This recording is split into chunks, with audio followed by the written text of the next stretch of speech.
All right, we are live. We have Eric from Buttheadz Organic Soil. He's a What's friend up? of FCP, cool cat, and we just figured have him on and just shoot the shit. So with that, Eric, you threw on a fucking badass 420 celebration, and I apologize so much for not being able to go, dude. I feel like a piece of shit. But man, you sent me pictures and it was like the most baddest ass fucking thing ever. Let's go into detail about it, brother. So yeah, it was cool. It was a first for me. We've never done like a concert like that, something that big. We had that stage come in. They came up from Nashville, and our sound guy. Oh man, I gotta tell you, we had some shit go down, some Oh crazy shit. shit. Sound guy we had scheduled from last year. Like we had all this shit like booked like a year out, right? Because you got to get all this shit. It's hard to get it lined up for a certain date, right? So they're not booked up. Our sound guy called us a week before the event. He he has cancer. Oh shit. So he does pretty good, but sometimes he has episodes. His oxygen dropped real bad.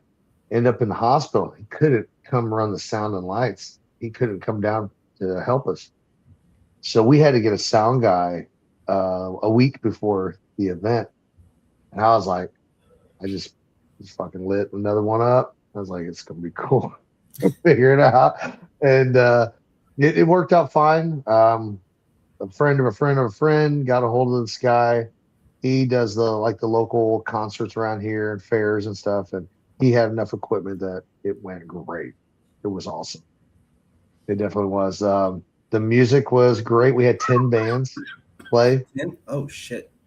Yeah, I had like the guy asked me when he was the sound guy when we were getting everything set up. He goes, "How loud do you want it? Do you want to feel it, or do you just want it to be loud?" And I'm like, I'm a '90s kid. Like I want to fucking Yeah. feel it. You know what I mean? Like that's what Break I'm that thinking. shit up. Yeah, crank it up. These are rock bands too. That are playing, and we you fucking feel it. You couldn't even hear nobody from probably the first 100 yards in front of the fucking stage. It's so loud. But people, it was cool. People just like made like little camps on their cars, in their cars, around their cars. There was like these little clubs of people. It was cool, like 5 or 10 chairs, people sitting around like a fucking table, all smoking pipes and bongs and hanging out. It was fucking badass. The vendors were cool. We had a lot of cool vendors. High Profile was a big sponsor. Shout out to them. They came out to the event and they had this fucking banner. It was so big. It took the whole side of this truck, but it was cool. It just said High Profile Cannabis on the side of it, and then the stage was right there. So it's pretty badass. But yeah, Damn, it dude. was cool. That was right by when we put your shout out video you sent us, which was super cool. We put it up there on the yeah, dude. It was badass. Everyone was like fucking, FCP. Like, a lot of people, because a lot of those people are growers, so they fucking, of course, know you guys. Peter and everybody. But yeah, We've that been was out for badass. 10 They years, really enjoyed it. man. Yeah, yeah, yeah. I mean, Dude, hell, that's even fucking badass, man. yeah, I'm a fan too. I mean, you guys kick ass, dude. I mean, you guys How do many awesome people are shit. there? You showed me that, and I was just like, all right, there's a little stage, and like literally the fucking drive-in screen. Yeah, yeah. We had a good amount of people there. At that time of the night, we probably were getting a little lower down in people. I don't know, probably like 200, 300 people were there, but at that time. But during the daytime, we even had more because we did it from like noon to 10 o'clock. Actually, it went till 11:30. But Oh, shit, we probably had 200 or 300 people there till probably 11:30. It was nice. Pretty good crowd. But it was cool. The crowd that we had, how different it was than what a lot of people were thinking. So when people were thinking about this event, people were like, "Oh, you're gonna have a fuckload of college kids there, a bunch of college kids there from getting high and da da da." No, not as much as you think.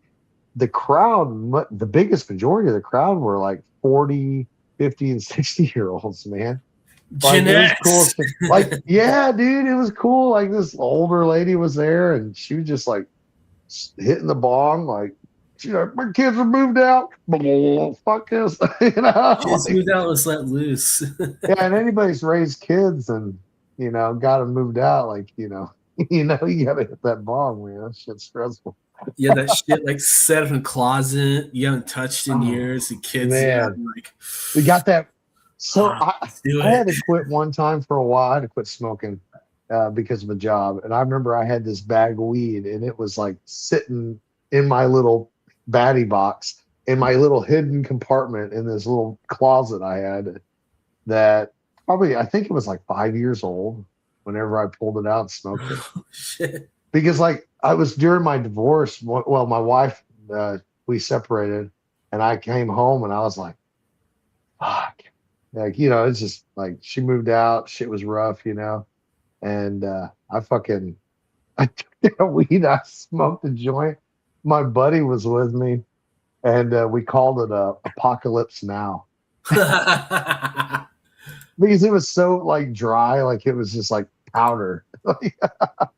But it got us high. Like a five. I mean, hell, my tolerance was shit then, though. Damn, But man. yeah, the event was cool. We raised $8,000 at that event. Oh shit. Hell yeah, Yeah, dude. yep, that did really good. That was able to pay for rebuilding the gardens, and we're still growing. I mean, they're full of vegetables. I've been doing some videos on TikTok and YouTube, showing off the garden.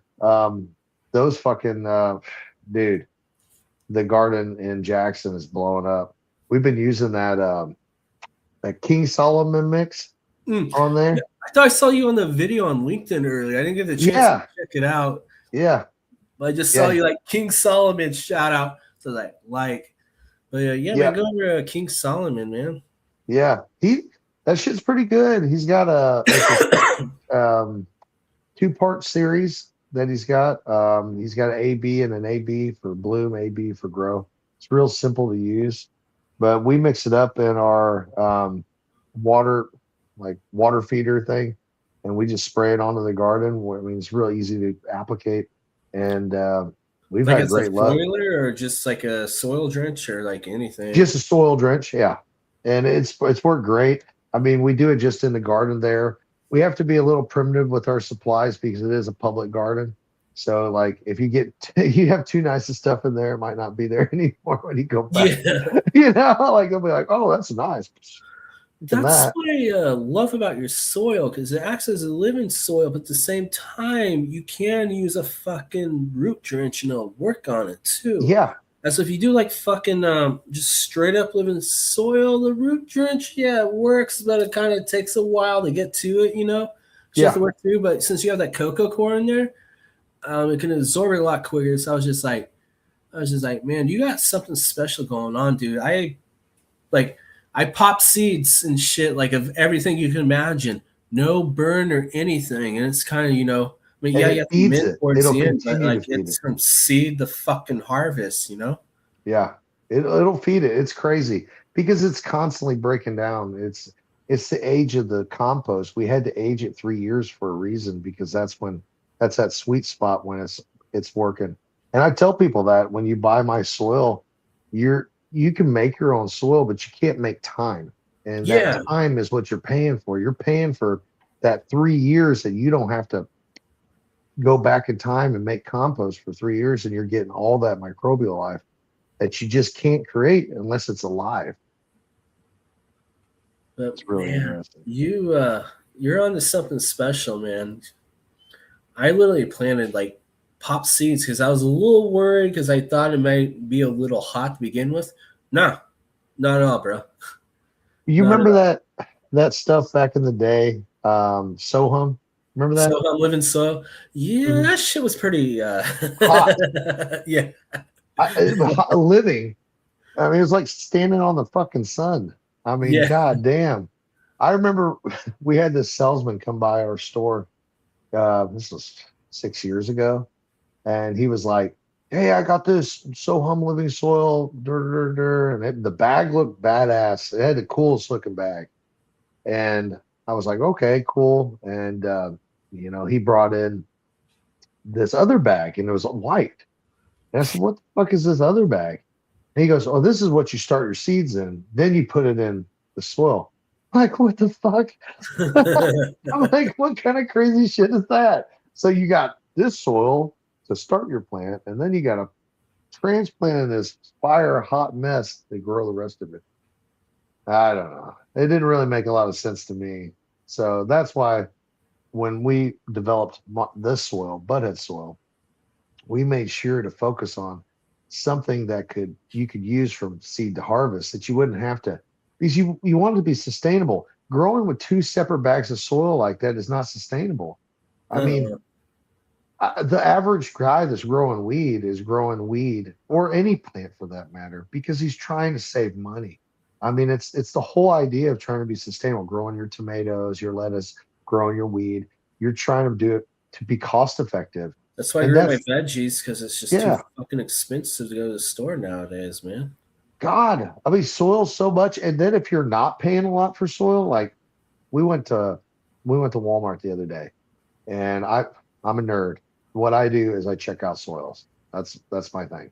I'm a big soil nerd because I think it's so interesting the different mixes that they produce on a commercial level, and they try to sell to people, and they try to fool people with the color of the soil. So you open up a bag of soil, say $5 for a cubic foot of this potting soil. You open it up and it's just mulch. It's just decomposed mulch. And I'm like, I how know how is exactly what you're this? talking about. Yeah, yeah, you've seen it. And it doesn't even have perlite in it. It might have like literal sticks in it, but it does not have perlite in it. And I'm just thinking, I'm like, do people really not understand what that is and how much that's going to fuck your pH up of your plant?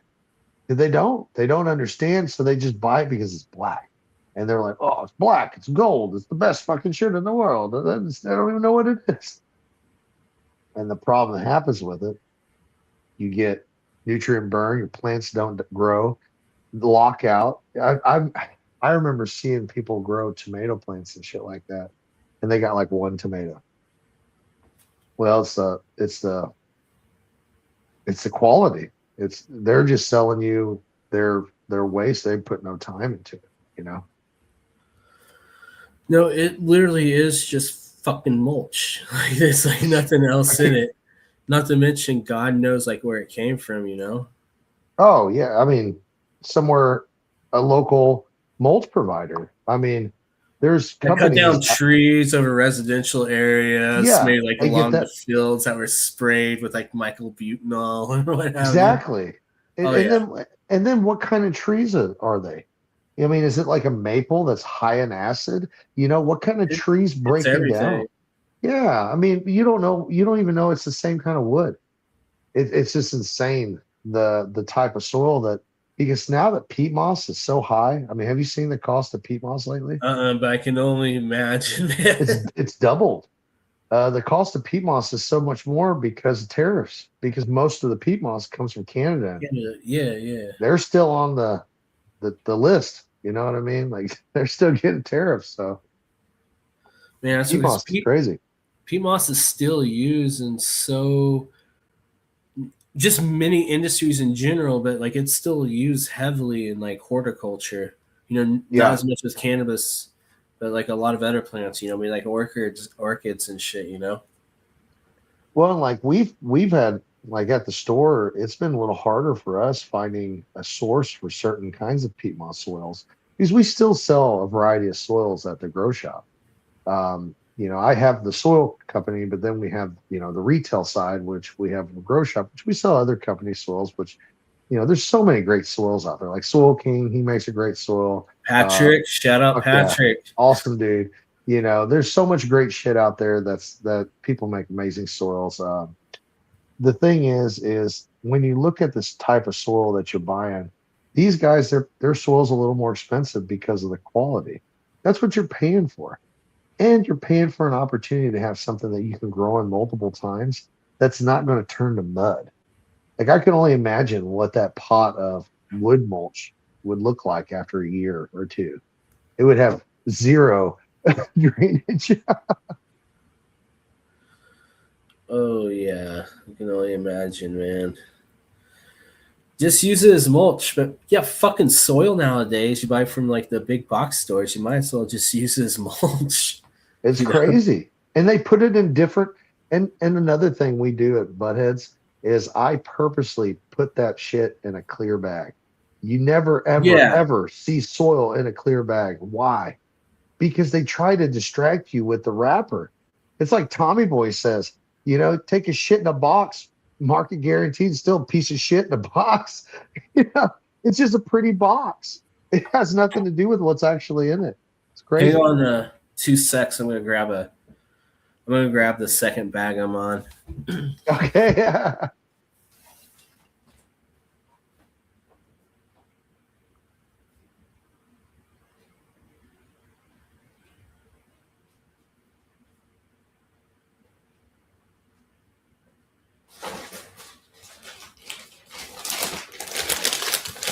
Nah, but this, folks, nobody else in the fucking industry does this.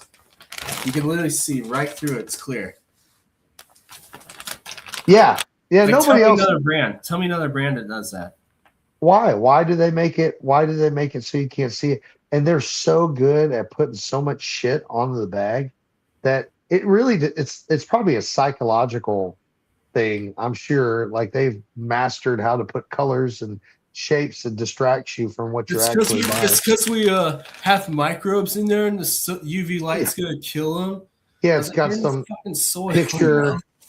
Well, like look at what's and that? I'm a fucking soil microbiologist, so Absolutely. Good soil. When you look at some look at like Fox Farm, for instance. Fox Farm's changed a lot over the years. It's not the same as it was 10 years ago, 20 years ago. Well, they've went public. Their company's publicly owned. They're here for profits. They're not here for the same quality that it was. And you can tell it.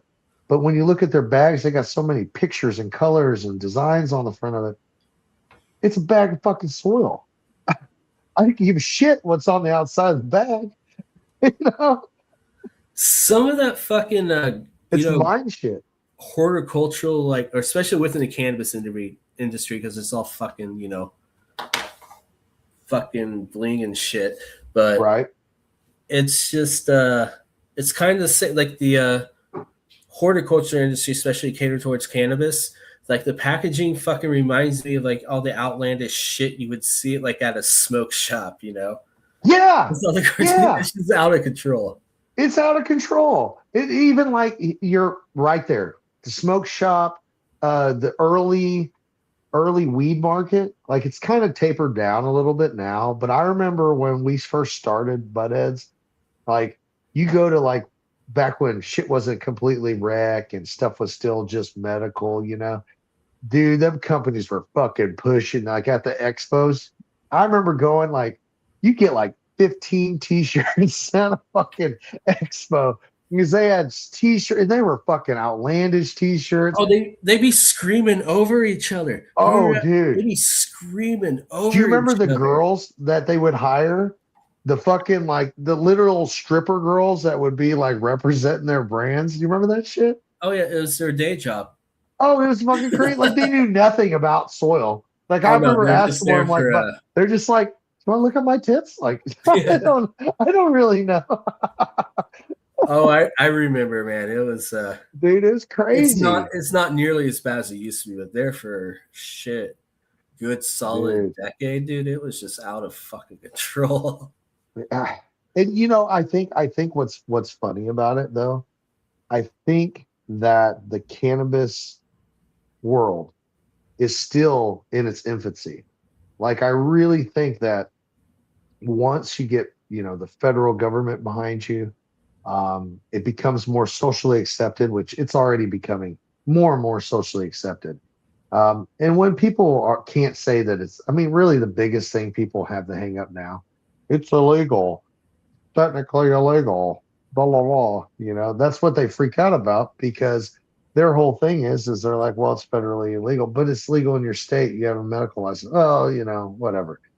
Yeah, I understand it's a gray area, but my thing is this: is if it's legal in your state and you can do it legally, you can have a medical, especially a medical patient. Yeah. Why judge them? What if they got fucking cancer and they're smoking because their fucking bones are on fire? Leave them the fuck alone. Who cares? Yeah. You don't need to know what's wrong with them. They just had a bad day. I'm thinking like law enforcement starting to realize that too, honestly. Yeah, well, I know a few cops actually smoke. yeah. And I have, friends and stuff that, working known that I went to school with, and it's like they're good people and I know that they go through a lot of stress because a lot of them drink instead of smoke. And Drinking, what does drinking do? Like all cops go through so much stress. I'm glad they're out there and I'm glad they're doing the things that they do to protect us. oh yeah, And I know that job's tough. I can only imagine like dealing with other people's shit for a living. just straight assholes. You know what I'm saying? Like you don't get called for a friendly person. Like Oh they're no, not they're calling you for the asshole that's like causing problems that you got to deal with. all day, every day, man. Just Man, and the shit they deal with, I'm sure it's stressful. oh yeah, I had Cannabis should be for a them. friend who did he did tours in Afghanistan and Iraq. He was Military. a police officer. But honestly, as a police officer, he said he's seen more fucked up stuff as a police officer than he did like in war. Yeah, that's fucked up. But still, either way, military too. They should. Oh They yeah, should be able 100, to. 100%, without a I doubt. mean, fuck, dude. You got somebody they go and they're in a battlefield for a Oh, fucking week or a month. Maybe if they would come home or come back and get or time off instead of going and drinking themselves to sleep. in the fucking Well, VA, just popping them full of fucking pills. Yeah, smoke some fucking doobies. You'll feel a little bit better. Maybe it'll help people handle shit better. But Oh, yeah. instead, That- put them addictive pills that now is not okay to take those antidepressants. Like- So, what's that going to do? Our soldiers, our law enforcement, and first responders, I really do think cannabis and psychedelics could really help them. It's like out of those three, I can't really think of like more fucked up shit a person will ever see in their lives. Because it's constant stress. Well, psychedelics. Let's talk about psychedelics. That's Oh yeah. So think about it. President Trump, he just signed that order with Joe Rogan, which is fucking awesome. The Joe Rogan Ibogaine. on TV. I thought it was crazy. He was at the White House. I mean, I like Joe Rogan, but anyways, All it was that's like neither a here nor- text or something. Yeah, I mean, who would ever thought that Joe Rogan would be sitting there when they're signing it? Maybe he can influence them to bring cannabis to like decriminalize cannabis. Maybe I think they will. I think a lot of this stuff will, but with mushrooms especially. I mean, you have extensive knowledge in mushrooms and psilocybin and stuff. Think about how much this is going to help people that are on antidepressants get off antidepressants and be on something that's more natural. Because I'm sure they're going to make pharmaceutical medicine out of psilocybin that people can take. There's already people working on it right now, like some of the big companies like Compass Pathways and stuff. They're already working on it. But as with cannabis, I don't think you can beat the real thing. You just can't. You mean Like synthesized psilocybin? Yeah, it can't beat the real thing.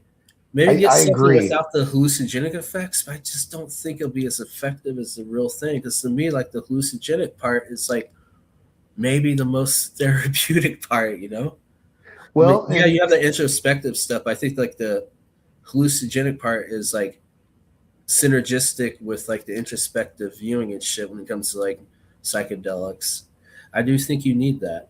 But maybe if you're just using it like as an everyday person, like wake up in the morning, I could see where that would help, if you're like, oh hey, I'm driving a car and not fucking, seeing like shit that's not there. Well, and I think they could still synthesize the psychedelic side of it, even though he's looking at LSD. I mean, that's completely synthesized. True. So, I mean, I'm sure they can synthesize the psychedelic side of it too. But do you think it'd be There is- as effective as the So real thing? I though? don't. I don't. My reason being for that is because I think there's more to the mushroom itself than we really even understand still. Um, uh, Paul Stamos, am I saying his name right? Stamos? Paul Stamets, yeah. Stamos, yeah. That dude, ah, genius, smart guy. I mean, it's really interesting hearing him talk about psilocybin and mushrooms. But the stoned ape theory, the idea that mushrooms helped build us to who we are today, it's interesting how mushroom bruises like we do. Uh, it's incredible how it reacts to stimuli, like human flesh. I don't know. Mushrooms are really interesting. I think there's more to them, the real thing, than we even understand. I mean, I don't know. That's just my opinion, No, no, especially no, no. with I, healing the I think brain. everything from actual psilocybin to how like it brings about realities, which I personally think are there, like our brain's an antenna that we can't comprehend, all the way to Oh like, yeah, therapeutic molecules, medicinal molecules like triterpenoids, just scratching the fucking surface. I don't. I mean, cannabis is really complex. But to be honest, dude, I think some of these mushrooms are just as complex as cannabis. Look, like mushrooms are like were around way fucking before like plants, and yeah, oh plants are like perceived as like like oh hey, like they may be more complex than fungi, but I'll tell you this, man. Like fungi are more related to humans than like anything else, or any other kingdom, I should say. yeah. Um, I mean, minus animals, but we are fucking animals. But uh, Well, I think fungi, we are just scratching the surface. Like fuck, dude, we don't even know a fucking tenth or like 10% of all the species are out there. Not yeah. even just psychedelic shit, but like because there's functional gourmet mushrooms, they have a lot of fucking benefits. We just don't know. And I think we're scratching the surface of fungi. And I think like psychedelic mushrooms are just like one part of the whole puzzle. But in terms of psychedelic mushrooms, I do think from a mental standpoint, I don't know of anything else like it. Like I went to therapy and shit for fucking years. And like the first time I did fucking psychedelics, I learned more about myself in like 10 minutes I did over like 20 fucking years of therapy. Shit like that, dude. Dude, you speak on that therapy stuff. Like, I'll speak on mine too. The first time I did mushrooms, really did them. Like, when you do them as a teenager, you're so fucking retarded half the time. You don't know Oh what yeah. the fuck you just Just doing getting experienced. fucked up. Yeah, you're just getting fucked up. You don't understand what you're actually trying. You know what I mean? Or you Yeah. eat too many. That's what we did. We didn't even like have a skill. We just were like eating like womp womp handfuls of them, and then we get sick or the spins or just it would be not good. You know what I mean? And that's the thing. Like when I did it when I was older, and I was able to know what strain I was doing, understand the effects before I did it, take enough that I knew was a good dosage, like 3 grams, and I was able to have an experience. Like it was so much better. And then when I came out of it, the clarity I had, like the brain fog that we carry around every day, it's crazy because we don't even notice it because we're so used to carrying it. I mean, from the shitty food you eat to the fucking bullshit you watch on TV. I mean, Oh yeah. whatever. Yeah, it makes you foggy. And then when you take mushrooms and you go like you trip and you're fucking, you know what I'm saying? Like you're seeing a little bit. What is it? Hearing colors and seeing sounds. That's what my buddy So was what's the word talking. for that? God damn it. There's a word for that. Synesthesia, or I can't remember. But I Yeah, know hey, exactly what you mean, man. but yeah, I mean, when you go through that, when you come out on the other side of that, um, it's incredible. I mean, I've had times where I've tripped just by myself, which is amazing. Like by yourself, dark fucking room with a blanket, no noise, no nothing, and dude, you will see some fucking shit. Eyes open and closed, it doesn't matter. That's Because how it's I dark. usually do it. Do you Yeah. use music Oh, at all though with the headphones? so I like music. I listen to a lot of like Mac Miller. I love Mac Miller, man. I can listen Mac to him all Miller's fucking fucking day. great, man. Fuck, dude. Yeah, but like I like lo-fi. I like chill music. I can't have anything that's like real angry. Like I can't have no like Oh yeah. Eminem playing or nothing. Like everything's got to be real high frequency, like positive vibe when I'm tripping. I don't like. I remember one time my roommate. I was uh I was hanging out with my buddies. We were tripping. We take some mushrooms, and my roommate fucking came home from work and like played some fucking Tupac. Like Hit just him up, like just throwing some hit 'em yeah, up. it was hit him up. It was hit him up. And I That's like was the just most like, angry fucking song of oh, all fuck. time. Yeah, it's like literally cussing out, Biggie Smalls, you know what I'm saying? Like talking shit. And That's I'm the like, most angry oh, song ever. and like and it was like, and I think it was like two of my black friends, like they were like this, they were all tripping. We were You like, play like some man, this thing. Bootsy Collins or some mothership, Oh like yeah, some yeah, punk, yeah, some happy yeah. shit. Just happy shit. Yeah, yeah. Like that's a lot of the shit. Like I vibe with, Like I'll play some like I don't know, just some upbeat shit, or like lo-fi stuff. But if I got the right music, the right vibe, like the night's pretty chill. I like. Have you ever done it like outdoors, like when you're camping? Oh yeah, I mean I haven't went like fucking ego death outdoors, but yeah, dude, I'll do about 3 or 4, dude. It's like weird. I have to like strip down to like my underwear if nobody's around naked. No shoes or socks. That's the most important thing. Yeah, You just feel the fucking earth. that's a good idea. I've never done Lay in the that. grass, stare at the stars. Really? I feel like real primal. It's like I'm weird. gonna have to do that. I've never done that. So just like disconnect and when you're tripping, get in the grass and that. Go out where there's no Okay. people, man. Just like Yeah. Oh, that's always shit. happens to me, I live man. in Just like Missouri. feel That's very there's all kinds of places. No people. earthy Gaia. And dude, I strip down to like my underwear for nobody's like around me, dude. Fuck Before I yeah. fucking go fully in. Yeah, dude, I'll strip bare ass Nick and I have to walk around barefoot so I can feel the earth. I roll around the grass, stare at the stars. Oh my god, dude, it's fucking amazing. It is fucking amazing. So one time I was tripping with some friends and my friend Kristen, she had to lay on the fucking ground. It was cool. It was funny. I'll never forget that. I was like, getting grounded. I got you. Like, but yeah, The only time I and I ever really love. got grounded is doing like fucking like 500 milligrams of edibles and running out the front yard, passing out and hang on to the grass so I didn't float away. Chocolates? Did you do like chocolates or Gummies, chocolates. I didn't realize how strong they man? were, and I was just eating like handfuls. Oh And shit. then I Yeah. realized, like, oh, hey, these are 100 milligrams a piece, not 50. And like, Dude. and like edibles get me, but yeah, that was really only the time. But like when I do The like hangover is the worst with weed. weed Um, hangover, even like a uh, shroom hangover, kind of. You do like really high amounts, you get. yeah, man, shrooms. I have a rule. I Well, I have to mean, have two booze is the days. worst, or like a cocaine come down, or something like that. Yeah, yeah, that shit's different. Weed, Yeah. yeah, yeah. Weed, you just kind of feel out of it.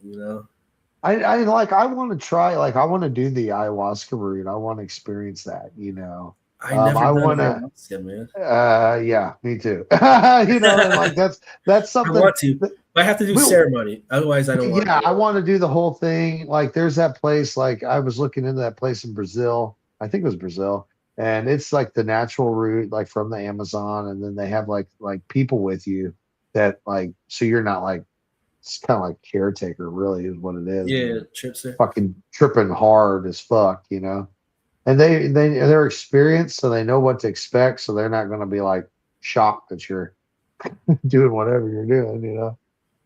I always want to. I mean, I've done They DMT and say it's shit. There's always amazing. synthetic stuff. I mean, I watched I forgot who it was. He was on Joe Rogan. He was talking about it. Michael Him, Pollan, I think so. And it was you bald? interesting. Yeah, it was a while back. My memory's fuzzy Because right he has this now. documentary on Netflix called "How to Change Your Mind," where he goes through each like the popular psychedelics. But and he talked about how when he did it, it was like he lived another life. Oh yeah, yeah. That's him, right? Yeah, yeah. And it's like he lived another life, and he like lived and had a family and died, and then like was like, holy fuck, like it was like an epiphany and everything. Like Yeah, I don't know. that's him. Um, And that's I've natural. never I've never done it, and I heard like because I mean I've done like synthetic DMT. Yeah, you fucking go and you meet the deities and shit. But I want Did you something see more the elves? fucking elf, dude. I've honestly never seen the fucking elves. I just seen Oh like yeah. it would look like a fucking tool, like the fucking heads and people and shit. I've Uh-huh. never fucking seen the elves. Did you see the door? A The lot of door, people yeah, see yeah, the same shit. You seen the door? Yeah, yeah, there's yeah, like yeah, a yeah. door, and you're kind of like going to the door, and there's like that shit around you. Mine was like a Tool music video. Yeah, yeah. I mean, that's what they're based off of. I Yeah, mean, but all I've that never seen shit. the Yeah. elves. I have not seen the elves yet, but I've only done DMT a few times in my life, though. Yeah, I I haven't done remember it a ton. I've done it really a few times. Did you do the vape or? oh, the vape, yeah. Yeah, Well, no, not even that. I didn't take out a tastes bonger. like I mothballs. sprinkled it on top of pipe on top of cannabis, and I mean, did it, but like it wasn't like I I didn't break through on that one, but like when the other one I had was like we literally put it in like a bowl on a bone and we fucking hit it. That one I broke right the fuck through. Yeah, and you're like, it's like 10 minutes. Like you're in But it another feels world. way longer. Yeah, yeah. I thought I was there for like hours. I felt like I even like thought about things and was like Like you literally live a whole nother life. My it was only crazy. thing I love the trip, but the main thing I really don't like the synthetic TMT fucking tastes like plastic. Like overwhelmingly I like always thought it tastes like plastic. mothballs. Mappa, it tastes like burnt plastic, like a burnt Burnt, like yeah, action burnt figure to plastic. It's nasty. Yeah, I always thought it was like burnt mothballs is what it reminded me of. Like the cheap ones at your grandma's house. That's what it reminded me of. yeah. Like, yeah, it's just a fucking weird flavor. But yeah, you know what's crazy about back to the ayahuasca. What's crazy about that is that's something that an Amazonian tribe found this plant that does nothing psychedelic at all, and this plant that does nothing psychedelic at all. And they combine two odd parts of it together, and it makes this fucking super strong psychedelic drink. I Oh mean, yeah. it's insane. I mean, and they Turns used it out for, one's a MAOI inhibitor and the other one has the DMT. So you block that MOAI inhibitor and right? And like these fucking people figured this out like before the oh yeah. automobile, before airplanes. I mean, this is like Thousands of years thousands of ago. years. Yeah, well, they did that scan. I don't know if you've seen that. They did Oh, LiDAR. the recent study with the ceremony where they all come in and like do DMT together. Yeah, that That too. was like a Yeah. real recent study, but yeah, that shit's like I can't remember like how long it's been going on. That shit was going on for fucking quite a while. Fuck, dude. They said they found civilizations like millions of people that lived in the Amazons before they took over. I mean, tetra preta. Am I saying that right? The Amazonian soil, tetra preta. Oh, yeah, close enough. Yeah, you know what I'm saying. But that Amazonian soil, they still have not figured out exactly how to recreate it. The Amazonians created that artificial, it's man-made soil that they made that literally would grow like instead of like say you maybe get 5 bushels or something off of this plant would 15 bushels. It would 3 times whatever it would create, like corn, anything, and it's natural. And what's even more amazing is it's recreating its living soil. I mean, this stuff, I'm so fascinated Really? by it. Yeah, it's amazing. Sounds like Um, there's a microbial influence. it is. They've like narrowed it down. If you look up some videos on it or read some info on it, they talk about some of the things that they've narrowed down in it, like biochar and things like that for carbon. But it's incredible that these people thousands of years ago made a soil that's still living today and growing and producing nutrients, the Amazonian rainforest soil. It's crazy, and that's all man made. That's what blows my fucking mind. Yeah, We can learn a lot here in the States, especially, man. Like we're so out of touch. Well, Like could you we imagine blast if like you, all of our crops with synthetic fertilizer, you know, and to what make if you that never had to use synthetic fertilizers again? ammonium What nitrate, if you grow in your all soil? your food in the commercial market's grown with Would ammonium be so nitrate. cheap. It'd be so much cheaper if the farmers didn't have to Oh, yeah. spend so much money. And then here's another thing about that Amazonian soil: the pests and disease. The soil has so many beneficial microbes in it that it kills naturally the diseases and pests inside the soil. They do not get the same diseases. Like, look at the facilities in California that were getting all those diseases on their cannabis plants. They were having to get rid of them. It was in the roots, it was in the plant. Those diseases are, Fusarium, Pythium, then you have yeah. HLV. Oh, all of it. Yeah, man. It, and these diseases that they're getting, they're because they're using rock wool. They're using a sterile environment. But why in a sterile environment are they still getting disease in their soil and their plants? Well, because there's nothing to fight anything. It's like, You need those imagine if, microbes, man. You need those yeah, you microbes. as a human being, what if you were lived in a bubble your whole life and you never was subjected to one allergen, one virus, one bacteria, anything, and we released you into this atmosphere right now? You probably fucking get sick and die Oh yeah, because you have immediately. no immunities. Immediately. Yeah, the immunities that your body naturally builds up to, like if you cut your hand, like you could cut your hand on a piece of wood and get a bacteria in your hand that could kill you. But because of certain immunities that we naturally have, you don't get that bacteria. That is, Uh, you know, it's the same with plants, though. They evolved with fucking microbes. You know, we grow them in like these like rock wool and like deep water culture and shit. Yeah, we're just feeding the plant, but something goes array, dude. Your fucking plant's fucked. But I'm yeah. concerned about, like, don't get me wrong, indoor. Indoor's not going anywhere. Not everybody can grow outside. I'm not against indoor. I'm not even exactly against, like, rock wool and shit. But my main concern with that though is like these plants are grown in a perfect environment. Like we breed for these indoor environments. Like, like something breaks loose, or you try to grow in like outdoor or something. These plants aren't gonna fucking make it. They're made for like that environment.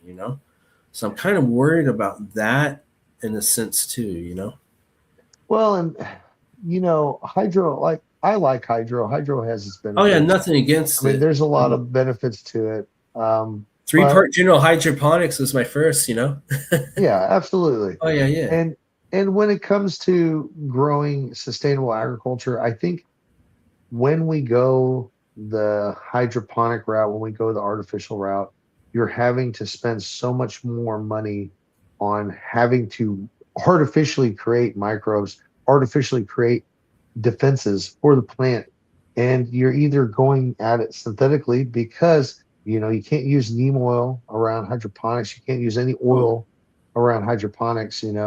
So you have to, because if it gets on the roots, you got to use something that's, I mean, you can use a bacteria, pesticides, stuff like that, but even with that, you're introducing a bacteria for the plant to fight bugs off that really should have been created in the soil.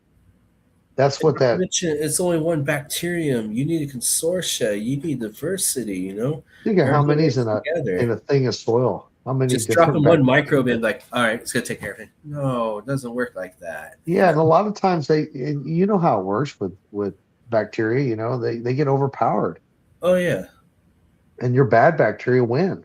And that's the stuff that kills your plants. diversity is key, man. Diversity. You need it all. Protozoa, fungi, microbes. Um, for your plant to kind of be able to sustain, pathogens, or be more vigorous and shit, you need those microbes. I mean, like, yeah, I get it. Like Rockwool, I get it, you get yield, it kicks ass, right? But I'm just saying, like, a lot of these plants you're breeding for these environments, or say like you're even growing some tried and true in these environments, start selling cuts, you might weaken the genetics of that plant. What I'm saying is, like, we need microbes. We need microbes. Well, the cost of Oh, those bottle art, nutrients. Fuck yeah, dude. oh my God, you're spending all this money on all this. artificial stuff that you're trying to produce to stop this and that, from silica to, to carbon to calcium. You're not having that produced in the soil, so you're spending more money. That's driving up costs of your production. I really think that in the future, we'll I think we'll be forced to learn how to grow sustainably, which is reusing the soil. And Oh, I think that's everything's getting something that expensive, man. you don't see that happening in the commercial market. Like they have piles of old soil outside that they're done with these. They don't want to take a chance of one bacteria getting into the facility. But if the facility changed its mindset around and did it like, you would think of like a raised bed community garden where you're feeding the soil, you're building an ecosystem, and that ecosystem is what you're creating and balancing. And you balance that ecosystem with the inputs that you put into it, whether it be calcium or carbon or whatever that biochar things, and you may put organic matter into there and let it compost down or eat it inside the compost. The compost is always eaten. I mean, it's crazy after a grow. Like if I have a 5 gallon pot of Buttheadz soil and I have a full grow, it's crazy how that 5 gallon pot afterwards will just be so much turned into compost. And I may have to add a little coco coir to it, but I can still use, like, I have pots outside right now.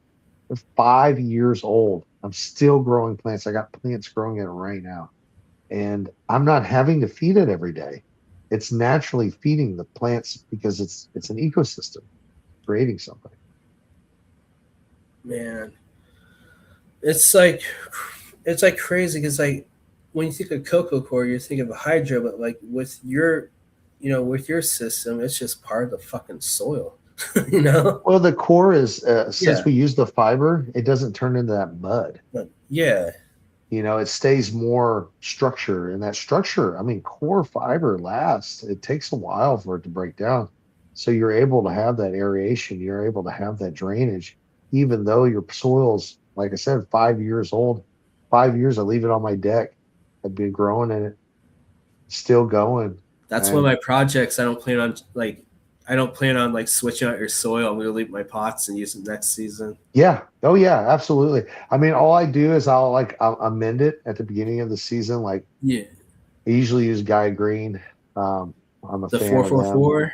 Yeah. Hell and yeah, I'll shout out hit Greg them, and I'll Green. just do a little mix it into there and water it in a little bit, and I'll just do that at the beginning of every season. And I don't feed it every week at all. I I'll grow some cannabis out there. We'll do a video and we'll do it out there sometime during the day. And I grow pots outside here, and I mean, we can grow 6 in flower, so I can grow 6 plants out here, and they get 6 feet tall. And it's beautiful. And we do Damn. them in probably like 25-gallon pots. And that's, I think when you're doing living soil, you kind of need a little bit of volume to do it Yeah, really, yeah, to do it yeah. right, right? I mean, It's I hard to think at do it. least, It's hard to even do it in like 5 gallon pots. yeah, I think 10 is kind of where you're at. I mean, you can do it in a 5, but you're But not you're getting the always full like on it. You have to benefit. be on it all the time. Yeah, but in a 10, if you just go up to double the size, like in a 10, like it becomes so much easier. You don't have to balance it as much, and like pH in your water, your soil's more forgiving, especially for like new growers that have never grown cannabis before. Dialing in the inputs on hydroponics, like they they they mess it up just a little bit and they're fucked. Oh yeah, dude. Honestly, every single time I ever grown soil in my life, I've never pH the fucking water.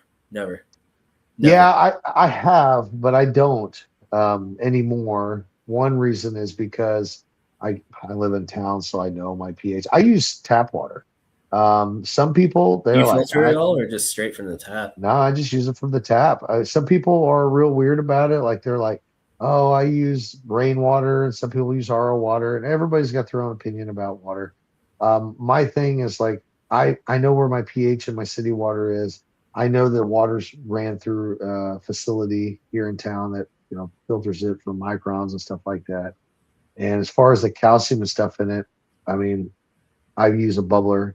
It helps bubble off the calcium. I mean, not the calcium, but the Chlorine. chlorine. Yeah, Yeah, the yeah, yeah. chlorine.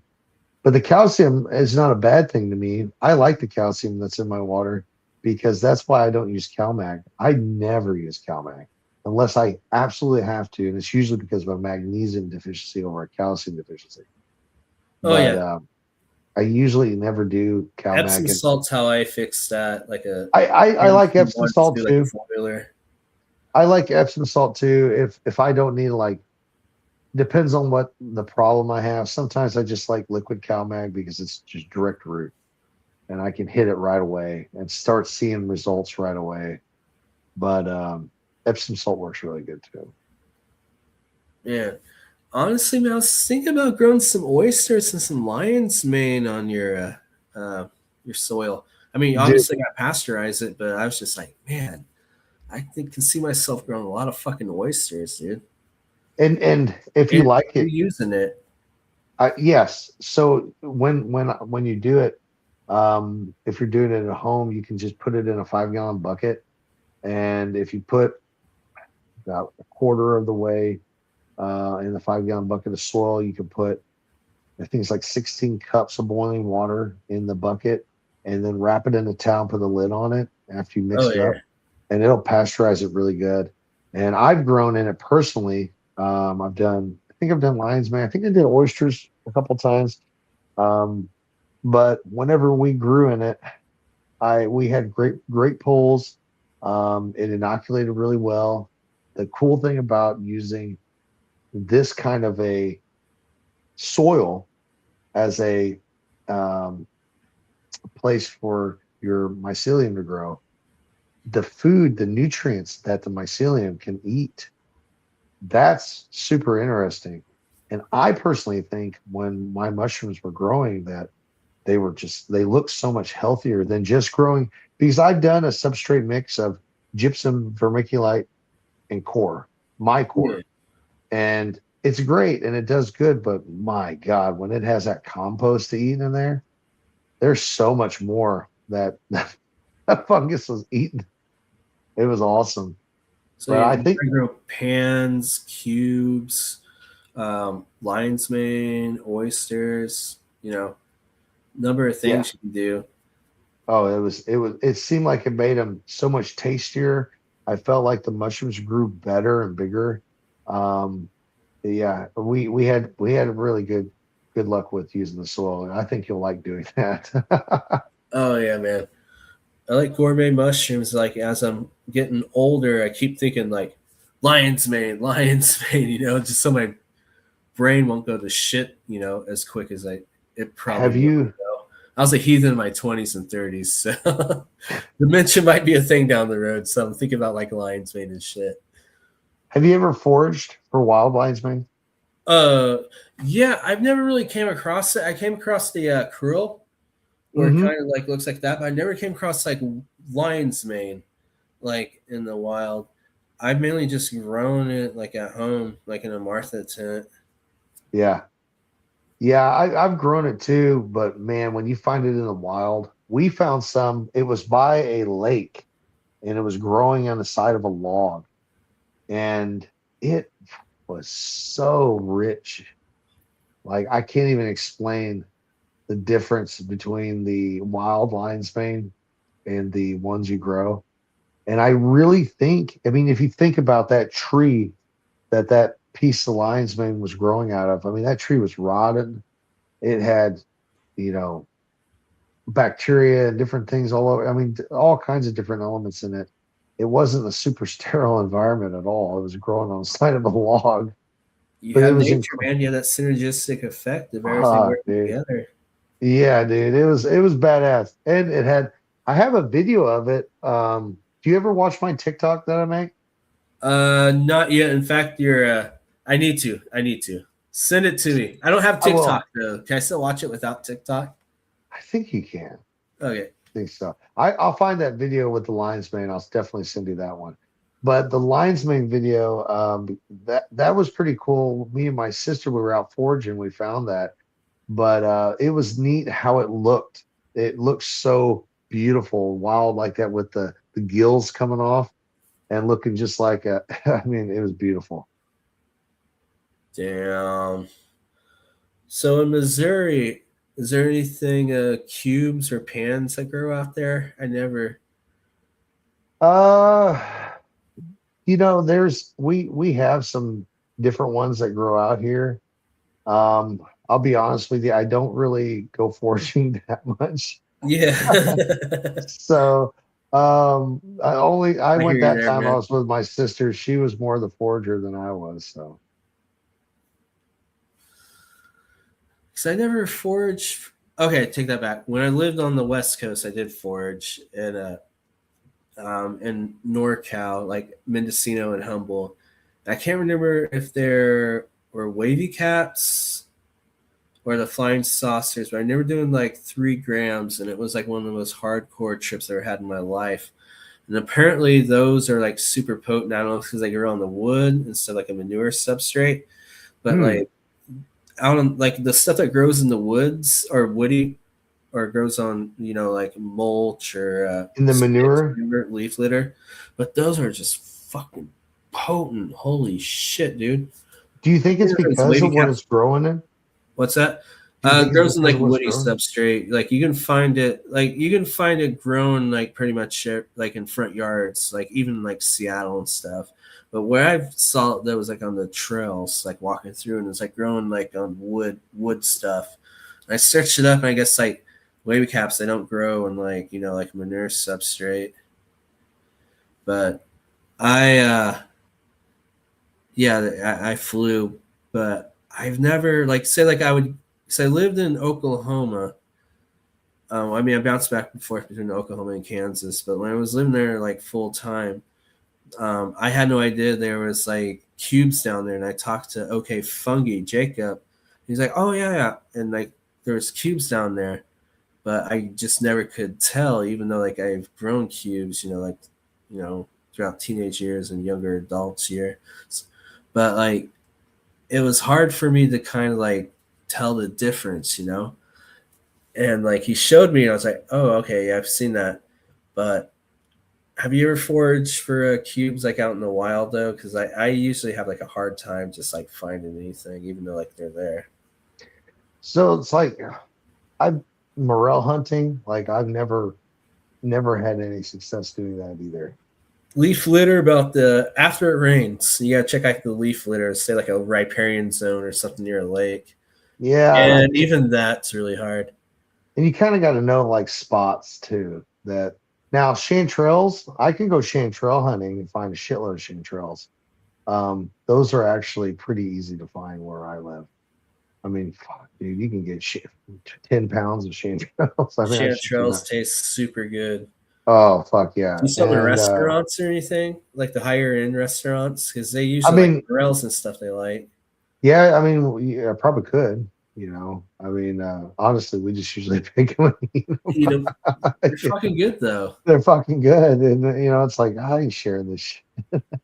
But there's turkey tail. There's a lot of turkey tail up here. What is another one? Deer antler. I know what you're talking about deer antlers. I think there's also like elves ears out there, like in the Yeah, deserts too.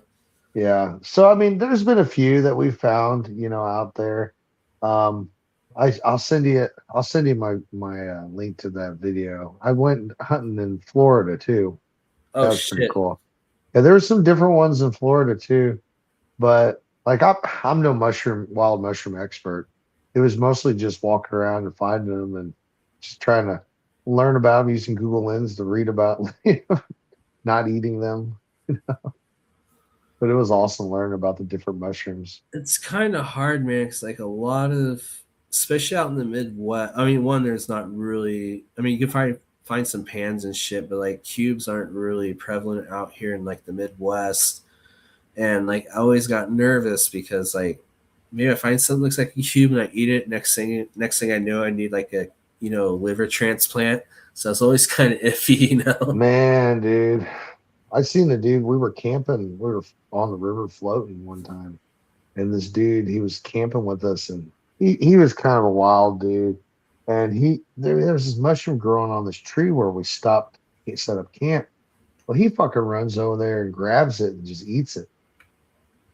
And he goes, Yeah, yeah, dude. I was just like, what the fuck are you doing? And eats it and he's like, he spits it out and he goes, I think that was poisonous.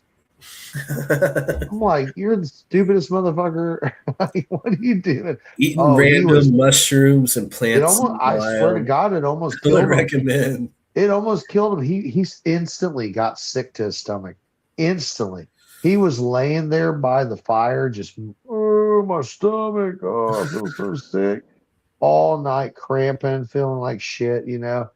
And then the next day, we had to leave to float. You know, we were in the middle of fucking nowhere in a river, you know, and we were camping out on the river, so we had to throw him, get him in the boat, and kind of almost tow his ass out of there because he was so fucking sick. It wasn't even like fucked up; it was just sick. The laughing gyms. Wow, that's cool. I'm not as familiar with laughing gyms. I assume they're psychedelic. Interesting. So I'm familiar with Hillbilly Pumpkin. I've had hillbillies before. Those are pretty good. Oh yeah, I haven't had They're like Hillbilly them. in I like forever. Golden Teachers and what is that one? Golden Halo. That was a good one. I had like that one.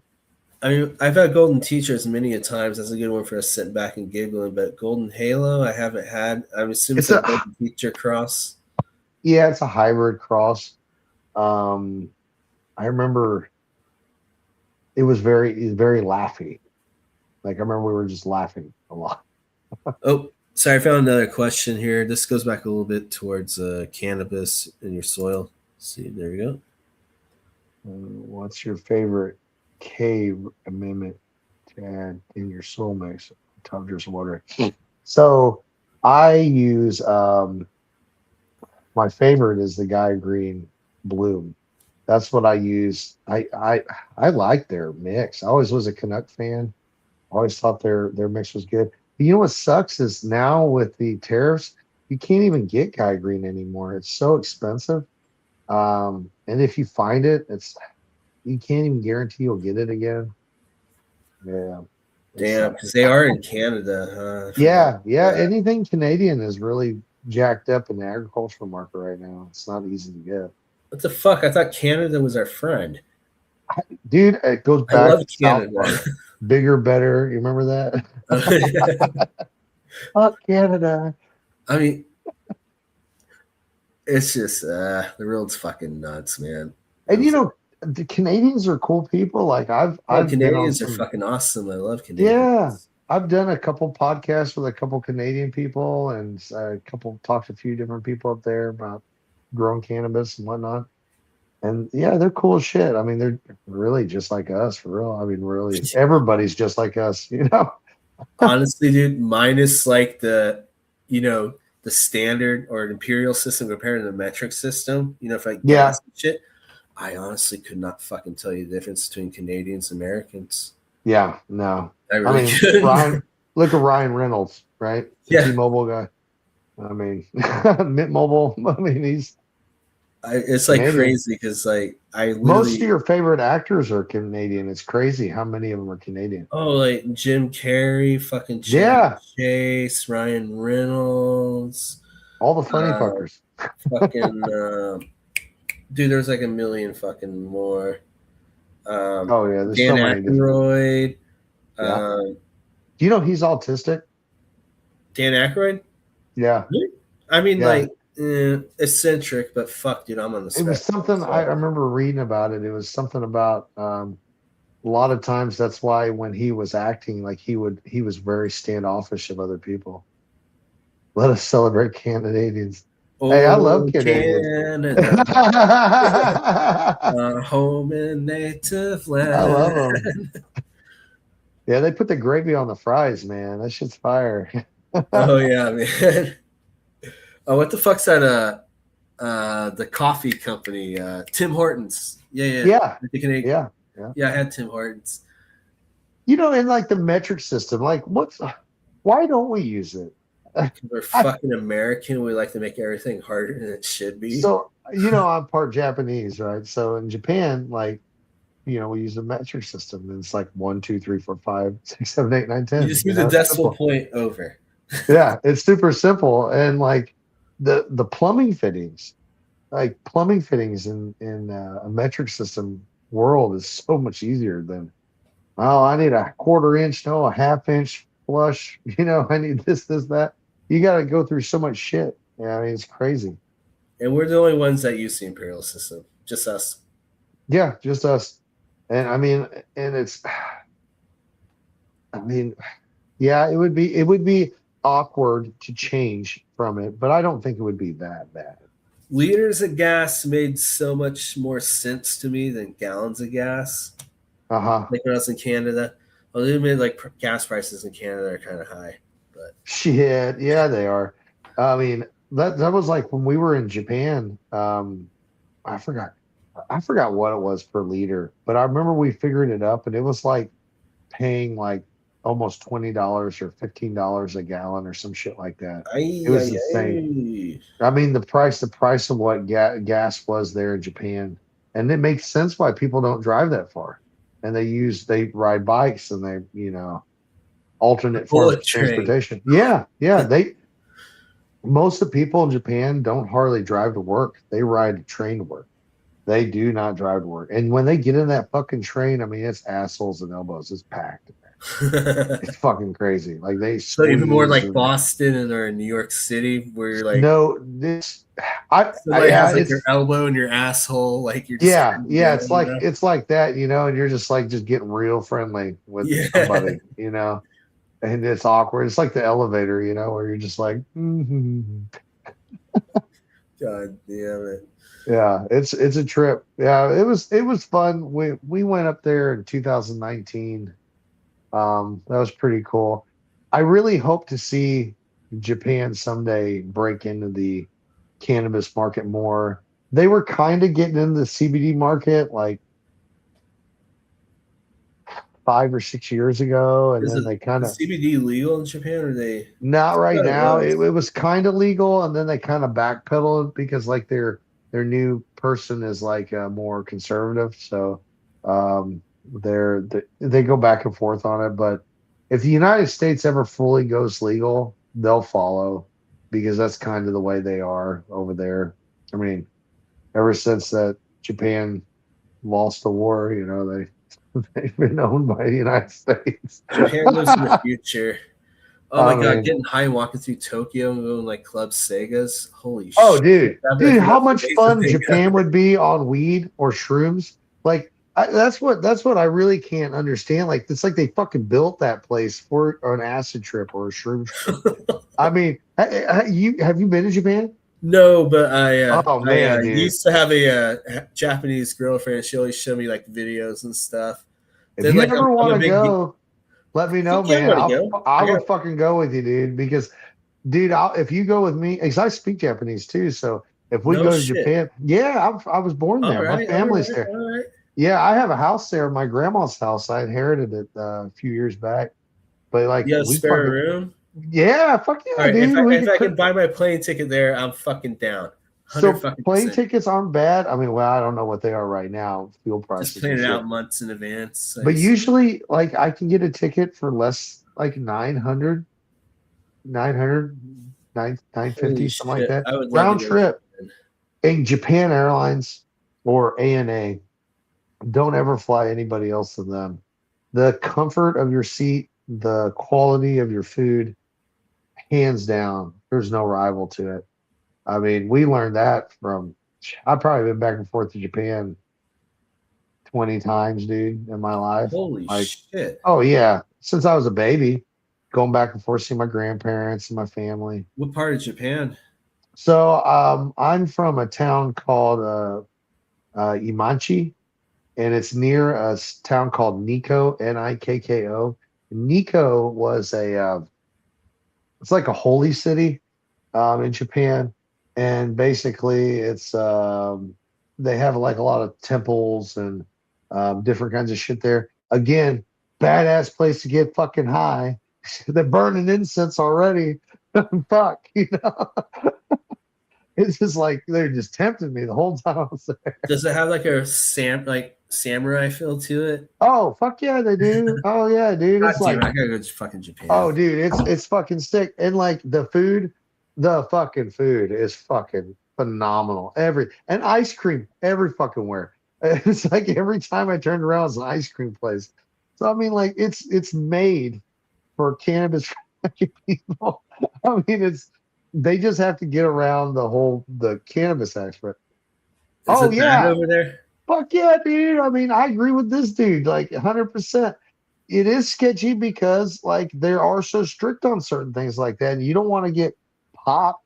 And you're not like it's not like Missouri, right, where I can go off in the back 40 and smoke a doobie. Like you're in the middle of fucking Tokyo. Like there's thousands of people around, and it ain't like Las Vegas where you're smoking a doobie and you're just like the cops are just like fuck it, fuck that. I mean these guys in Japan, man, they take shit seriously. Like they So put you you have in to that like you have to fucking like the Yakuza and go to like a little hideout and get high. yeah. I mean I don't know. I mean, honestly, a lot of them just drink a lot. But the Japan, like the cannabis culture was starting to take a little bit of root. I think that, with Asian culture, cannabis has a deep root in Asian culture. The only reason cannabis is legal at all in Asian culture is because of the Western laws and Western culture, because of pharmaceutical companies that control what medicine that you get. That's where a lot of that has changed. But it seems to me that I think people are starting to realize, like with mushroom therapy and with even just natural mushrooms like lion's mane or oyster. That shit was unheard of 20 years ago. I Oh don't yeah. remember anybody fucking being like, take this and it'll make you more healthy. I mean, people were just like pill, pill, pill, pill, pill. Like that was 20 years ago, man. That was when the shit was on. Oh yeah. Oh man, I remember The people were method, like, oh, sorry, the fucking pill clinics and god damn it, there's fuck, like they were pain in clinic. Florida. God damn it, Yeah, what the the Oxycontin fucking dude. like Oxy King. yes. Fuck, dude, Oh my that's so god. much pills. Oh, people, I remember dudes like someone would like break their like pinky or get a tooth pulled. Get a fucking tooth pulled, and they'd like come home with like a bottle of Vicodin. Like, damn, dude. Look, we're fucking partying this weekend. Like, fuck. It reminds me of my first year of college. I was Yes, like and 18 Adderall, and fucking oh, Adderall. Adderall got me through college. Shit, I got my dude. wisdom teeth taken out, and they just gave me fucking bottles, like oxys and shit, dude. And like, I'm not really into opiates, so I just got high as a motherfucker, dude. I sold all that shit in 2 days. Yeah, it's crazy, dude. And Adderall, man, fuck, dude. I remember taking my ACTs. I was taking my ACTs, and I was like, I'm gonna take some Adderall because it'll help me focus. So I took like I don't remember how much I took. I think I took double what I would have usually took. It's about And 60 milligrams. I was fucking 2/3. geeking fucking hard, man. And I remember like doing the like the math equations and stuff, and I'm like limitless. I'm seeing the shit like fucking putting it together and making the equation. I was fucking going. I remember my leg was bouncing like through the whole thing. I was like, I'm ready to be done. Ready to be done. I think I was done Eyes like wide way. open. It's like Yeah, I just fucking just ready to build shit. Space shuttle, where you need it. mine was bad, dude. In grad school, like I was going through like a really difficult like relationship, and my family wasn't doing too well with just like a lot of family drama. So like I didn't get too much sleep because I was helping take care of people and dealing with shit. And I was in grad school, and I also taught, like I was a TA, so I taught labs. And it was when GTA Online came out, so I got focused on that game, kind of like block out the stress. But at the same Yeah, time, I still had like research and teaching duties. And like, okay, because it was GTA Online, so I had to fucking play it, right? It's lots of the thing. So I'd be like doing Adderall, dude. I'd be up for like fucking 3 days straight, just dragging. And when the weekend hit, I'd sleep for like 24 hours straight. And that went on for about 2 years. Damn. Yeah, dude. Oh, it was bad. I was in like 200 milligrams a day. And honestly, man, like Damn. moving and cannabis, because I fell in love. I mean, I always smoked cannabis since I was a teenager, but I really fell in love in cannabis like hardcore. It helped me get off Adderall, dude. Yeah. Because, dude, I was hooked, man. Like, Do you have ADHD? No. No. So At least I don't think I I do. I just I took it because do. I get shit done. I do have ADHD. And like when I would first take out, if you take the right amount of Adderall, it would make me like just zone the fuck out. I could just be like, I just remember playing video games for like 8 hours straight. oh yeah, that's what I'm saying. Like I could just play video games and just hyper focus for like 8 fucking hours straight. Like I said, build a space shuttle. No, it felt like I was speed out though. I don't think I've Oh aged. yeah. It just felt like I was just like, I am God. That's what it felt like to me, man. But cannabis really helped me get off that. And for booze, you know, just going through stresses of life, you know, and just hanging out with the wrong people, you know. Psychedelics. I mean, I used to do psychedelics, but then I just kind of stopped. For some reason, I got back into them again, like, you know, I wouldn't say religiously because I don't think you should do psychedelics like every fucking week. You know? Yeah, we all know that guy. I don't think you should He's do still that. tripping. That motherfucker's still tripping. I appreciate psychedelics for kind of kicking the alcohol. So that's why I'm like, two things I'm really into cannabis and psychedelics is it can help a lot of people, man. I think so. It helped me. Yeah, it did me. Psychedelics definitely helped me. It helped me deal with a lot of things that I like, you know, just stuff that you, like I said, brain fog. It helped me come up with ideas. It definitely does. It unlocks something if you've never done it before, for sure. Especially if you're taking it responsibly. And I think that's something too with cannabis, with psychedelics, any psychedelics for that matter.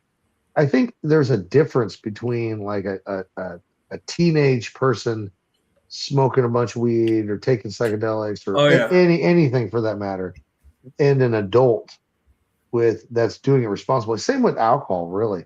I mean, you have people that abuse alcohol, don't get me wrong. There's those people that do it. But there's also people that I know that can drink, you know, a nice cognac or a nice bourbon, and they'll have a drink, maybe two, and that's it. You know, and then it's not like they buy better quality shit because they don't drink a bunch of shit, you know. Oh yeah, and I'm not downing fucking Everclear every night. And shit like that. We're not a frat anymore, you know. It's like we're fucking doing the shit. Yeah. Our bodies are fucking, we'll be pissing blood because our bodies can't process it correctly because we're getting older. And you know, it's just a common sense thing. Like, you know, it's like I got to work in the morning. Or I got kids in the house. I got to take care. What if the fucking house is on fire and I'm fucking drunk? You got to be responsible. And I think there's something to be said about how people can be responsible with cannabis and like mushrooms. I think there's a different kind of thing there. And people are like, well, people could abuse mushrooms and you know, become violent, or maybe somebody's got some kind of trauma or PTSD or something, and mushrooms can make them snap out. And I'm like, have you ever done mushrooms? That's what I always ask them, and they're like, well, no. Then what the fuck are you talking about? Because when you're on fucking mushrooms, you're laughing your fucking ass off. It's like you're the funniest thing in the fucking world. It's something stupid like a cat running up a hill. I mean, you're just laughing your ass. I remember going trout fishing with my best friends, and we were just sitting there laughing, you know, just watching the water. I mean, I don't know how to explain it. You know, it's like, yeah, you can have a bad trip, but honestly, I don't think a bad trip is a violent thing, especially on my. What do you think? So I mean, if you have if you're like prone to like having like psychotic episodes or schizophrenia, yeah, psychedelics aren't for you. But like the thing I love about psilocybin and just shrooms in general, they could flip out on a McDonald's cheeseburger. I mean, anything. Or people like that, you shouldn't even give like alcohol to. You know? That's. psilocybin to me was great because I mean each strain has its own effect. There's an entourage effect. It's like cannabis. You always hear like, "Oh, it's the same." No, it's not. No, it's not. You got the same set and setting. It's take two different shrooms. They can be the same psilocybin or psilocin content, and the strains you can still feel some differences. So there's an entourage effect there. You But take them what I at the was, same time? what's that? You take them at the same time? Oh no! Just like I experiment like around and like strains have different effects. Like then like we get them like lab tested and shit. They be like the same psilocybin content and psilocin content, but there Uh-huh. are different strains and they have there's a lot more than just alkaloids when it comes to like mushrooms, man. There's triterpenoids and shit, beta glucans, like shit like that.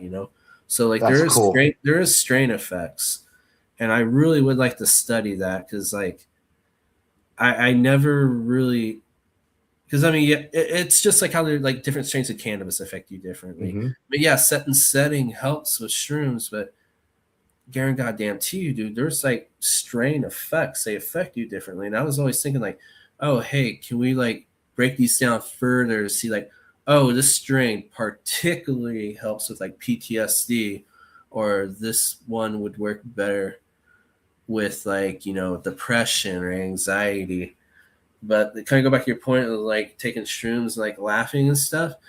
I do think strains play like Golden Teacher. Holy shit, that's the one you just giggle and have a good time. But if you Yeah. do like Enigma or something, man, Yeah, that's deep.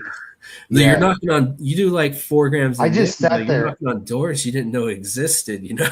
I didn't even move. Like I remember when I did it, I think I did like 2.5 grams of it. And my buddy did like 4. And he was so out there, like he was just like he went outside and sat on the deck and he sat out there for hours, just by himself outside in the dark. And I was still like awake. I remember my trip, but I remember I like kind of just sat down in the couch and I took a blanket and I just kind of wrapped it over myself and I was just like, I'm good. I'm just gonna chill. Right. And I was with my friends, so I was just like they were just doing their thing. I was just doing mine. But Do I you think? mean, Oh no, go ahead. Go ahead. what I was gonna say is, what do you think about a salad, like mixing different strains together, like Of that? shrooms? Like people do it with weed, right? A lot of times we do it with weed because like it's what's left in the tray, right? And we mix different shit. But I swear there's something to mixing different strains of weed or mixing different strains of mushrooms like Hawaii and like blue magnolia, make a salad, mix those together. There's two different kinds of psilocybin, right? It's an interesting effect. I've done it myself a couple I've never times. done that, but I could totally see that. I've done it twice now. I've done it where you just do one or do the other, right? And so you know the difference between the two. And I've done it when I've done them both. And like I'll make it like half and half, so it's fair. And it's interesting, like the different effects you'll get, like mixing something like Melmac and Blue Magnolia, or Penis Envy OD. Like because what was it? Penis Envy OD is it's a cross between, I forget Probably like which an one it, ape and something else. something like that. I forgot which one it is, but there's different ones like Penis Envy, Penis Envy OD, and those Penis Envy OD is a cross between two strains. They bred them together so they could make the new strain. Why could you not take two strains at the same time? And that's something too. It's that's something that's never really been studied. Like people don't think about doing that. I've never done it, but I want to try. Yeah, yeah. Like, wouldn't that unlock different doors or cause you, like you said, the entourage effect? Because isn't there different entourage, or different Oh sets yeah, of, yeah, just as much with shrooms as there is cannabis. Some people say right, no, but I was just like, bullshit. Same set and setting, two different strains. I guarantee you. Like, say for example, penis envy has like a more visual effect than say like a golden teacher would be positive. And I don't think that's necessarily because of the psilocybin or psilocin content. I think there's a lot more to it. Or fuck, even like a Melmac compared to a tidal wave, and they have like a similar lineage. yes, Those are yes. different strains. And Shit if like you mixed that. them together, like in the future, do you think that with psilocybin now heading towards legality, mushrooms, cannabis both going legal, more legal federally, do you think in the future, of course you're going to have the pharmaceutical companies get their hands into it, but like you said, no pharmaceutical company is growing and selling you dried mushrooms in a bag. They're not going to do that. They, Oh they no. don't they don't look that way. But there will be a market for psilocybin grown naturally, I would think, in the Oh future. yeah. Would do you think that in the future people would go to a place because they would get certain, like a salad bar, like they could get certain mixes? Like a dispensary or like a medical, because I don't think like it'll ever go recreational, but I can definitely see like if you got like a med card, I Yeah. can I can see like a Like mushroom like say dispensary. you have a medical mushroom license, right? Or psilocybin license. I don't know how to help. But you have that license and you go to a facility. And then when you go to that facility, you're like, I'm suffering from past trauma, some kind of PTSD, maybe you're in a shooting or something. And they're like, well, this strain mixed with this strain, and maybe they have their own recipes, or maybe like you have like a mixologist with alcohol. Yeah, Someone had to drink a lot of fucking alcohol to really hone in on what mixes did what. you know? I mean, because those mixes, a real mixologist with alcohol, they mix a certain drinks to a certain amount because of the type of buzz that it'll give you. It's not just about getting shit faced. And I think with mushrooms, you'll get, I mean, that's my opinion. I think there'll be something for people like that because not everybody knows enough about mushrooms to be able to mix their own. yeah. Maybe. I mean, like, here's the deal with like mushrooms. Like a bud tender, anybody off the street could be a bud tender, right? But I Yeah. think with mushrooms, like those are gonna be like more medicinal. I don't think they're ever gonna be recreational. So you have Like like a like a pharmacist yeah, almost. you'll have like it'll be like going to like a fucking CVS. You have like Yeah. a tech, then you have like the main like a doctor on Yeah, site. he'll mix a certain Yeah, yeah. amount for you in a certain way because, like you said, I Or do even be think like, here, take like a gram of this, and once your trip starts, you like peak, maybe take like a half a gram of like so and so. this, yeah, to Yeah, follow yeah. up. I Yeah, can I can yeah. see that, but we need more data, dude. Like we just don't know. Well, it's We still need more new. I mean, data. research is just beginning. I Or even mean, like with strain education, like say like even like the average psychonaut, could they tell you the difference between like a fucking like enigma compared to like a B positive? yeah, that's true. And we really haven't. And then what's the effects of the B plus compared to the Enigma? Like, Oh, what is enigma that? fucking What is sends you like on a cosmic trip as like a B positive, even like in like higher like 4 or 5 grams. It's just like or like peace and love. You know what I mean? I yeah. like when I did like 6 grams. It's just like I'm thankful to be here. I love everybody.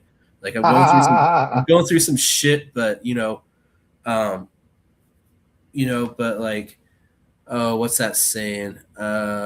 Trials or adversity is. Oh no, here we go.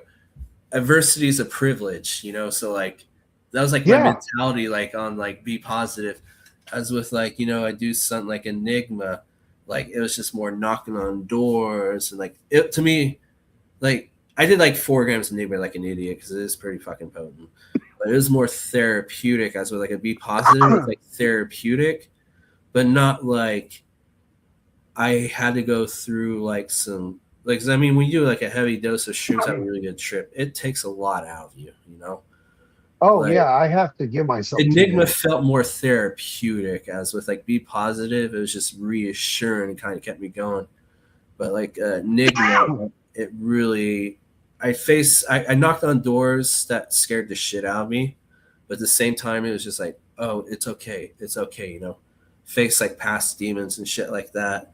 So I think in that regard, maybe like something like for Enigma for me or you would work better therapeutically than it's like a B positive, but you can also like break that down to like individual like elements and stuff. And Yeah. break it down even further, like, oh hey, like this mix of so and so works better. But at the time, dude, how long is that gonna take? Because we just don't know. Like we don't know. Yeah. I mean, I think the time is a big part of that. I think it'll go faster than we think, especially with studies, because once they start breaking through, and especially with this guy limiting antidepressants, I think you're going to have a whirlwind of people that they're going to need it. You know, they're going to need some kind of therapy. And Oh, you just can't, like I was reading an article, they were talking about the antidepressants that they're talking about taking off the market. And the thing is like those people that have been on them 20 years, like what's the effects of those? I mean, look at what happened when we had the opioid crisis. We oh yeah. found out that opioids were addictive and hurting people and cracking people out. So what they do, they quit giving them to people. And guess what came of that? The fentanyl crisis. People are not going to stop wanting the drug whenever you stop taking it. I mean, when you stop prescribing it, I The mean, they're going to, antidepressants, the anti-anxiety medications, oh that we've man, been on think for a while. about I'm scared. suicides. That's what I'm really worried about. I So I mean, think there's it's people like, that are, I know, I mean, I personally know people that, I mean, they're hanging by a thread, and it's like, and life right now is not like sunshine and rainbows at all. I mean, it's tough, we're all and doing bad, man. Like we're all fuck doing yeah, bad. and honestly, it's I hope people can come together more, just like we do with the community garden, which I've been so impressed with how well everyone has came together to accomplish so many great goals on helping people and building something that's sustainable, that like those garden beds, they could grow on them for years. It's full of fresh soil. That soil's full of nutrients. I mean, they have an awesome opportunity. They can grow plants and vegetables for years. And that's something that I think, like, I hope that while people are going through such hard times, that, May's mental health month, right?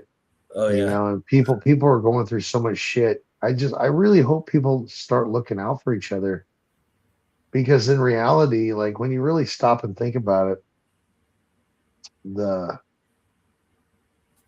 you have to, the people that care about each other are the people standing beside you. The Oh yeah. people the, the people at the top are not the ones that are caring about us, and it's like people with mental health, it's like don't feel like you're stepping out checking on somebody, if you got a friend and they're going through something, or you're worried about them, it's like it takes 5 seconds to just say, hey, how you doing, or it 'Cause you might never might know, make their man. day. It might make their day, Might like even maybe save their life. it's that shit's real. I've had friends pass away. It's crazy. It's yeah, man. I mean, I got a few people like friends I should probably just hit up at least once or twice a week. Because sometimes I talk to them, I get a little worried, man. I get a little worried. Yeah, I've seen it too, especially like with the price of gas and stuff. I know people, like, I know some friends that own some restaurants, and they're suffering really bad right now because the price of tomatoes and shit are so high right now. It's like $6 a pound. Fucking tomatoes. Eesh. So I'm growing That's my own, crazy. growing some That's Mr. Stripey crazy. $6 a pound. Wow. eggs, produce. Everybody Are should. you doing your own eggs too? No, I wish. That'd be cool. I have a, friend who has chickens, so it's just like do the barter system. I know. I got weed. Like I'll Yeah, my buddy, he's got a hell of a chicken system. He even incubates his own eggs and everything, makes his Oh own shit, babies. Yeah, he's man. he and his fertilizer that he makes, it's like some kind of a fly larva, and he uses the larva to feed his chickens with them. It's crazy. So like, he has like a chamber or whatever. He lets like the like bugs breed in, takes the larva out of that, and feeds the chickens. Yeah, it feeds them the actual larva, and then the things keep breeding, and then the the waste is what you use for the liquid fertilizer. Dude, I mean, 'cause Instead, larvae, especially like beetle larvae, they have a lot of protein. Like if you go like other countries and shit, a lot of people eat the larvae because they're nutritious. You know, yeah, and I can absolutely. If totally see that. you're fucking 100%. starving, you'll figure it out. Black Yeah, soldier flies. I usually put these in the compost yeah. and stuff. Here we go. Black soldier flies. That's right. Yeah, that's what he was using in it, and it's pretty cool. Like he made this whole chamber, and the flies would lay the larva, and Amen, DP. yeah, yeah, absolutely. Yeah, he my friend, like his whole system that he has for fertilizer and everything, it's completely, sustainable. He makes the fertilizer, feeds the chickens poop. The poop is used in the garden. I mean, it's that symbiosis, and I think in the future we're going to have to start going that way Oh yeah, hundred agriculturally. fucking percent, dude. Well, Hundred I fucking mean, we've percent. we've been so dependent on synthetic fertilizers, just like synthetic pesticides, just like all the stuff that we're Fertilizer using. prices are going through the fucking roof. Because you know what you need to make fertilizer? Fucking fuel. And fuel is fucking going nuts. It's all in the Strait of Hormuz. You know what I'm saying? There's Like, a lot of like natural things we use for fertilizer or fucking even bacteria, man, like microbes, nitrogen fixing microbes, or just yeah, growing. I was going to tell you, I'm working on this thing with SIU. When Josie, you come, what the fuck is he working on now? so this is I know my he's doing some biostimulant shit. no, this is my friend Dr. Scott Hamilton. He's doing a thing with it's a product that they're making. It's a biostimulant, and it's called Honey Shine. Now, I don't want to give too much away about it Honey because shine? they're Honey Shine Honey shine? is, and it's Like is there honey in it for for a carbon source for the it's not microbes? it's more like shit honey, but it's not the honey you want to drink. We'll put it that way. But it's an interesting product that they're coming out with, and we've done a couple studies with them where they've used the Buttheadz soil. I've donated some soil to them, and they've done some tests with the soil to see the difference in the microbial activity between using a drip irrigation of feeding it a biostimulant or just giving it water, and the different things that happen from that. And it's interesting, a natural biostimulant that's not a synthetic fertilizer, how much more growth they were getting in studies on. They did hemp, they did tomatoes. They just recently got done with tomatoes, and I got a little bit of preliminary information on it. On what I understand is it did grow bigger using the honey shine. So we're going to Probably be more doing, nutrition, like everything. yeah, and we're going to be working with them. They're going to start producing it in a commercial aspect, so they can sell it in retail stores, and we're going to be putting it in our stores. Probably hoping by the fall we can get them in there. Oh hell But it'll be yeah! a interesting new kind of product that we can offer people that's not just synthetic. Something different. It's a oil prices going up, and not to mention to make synthetic fertilizer, you go through like the harbor process, and it's just really energy intensive and not that sustainable. I get it, modern agriculture, it's about fucking yield.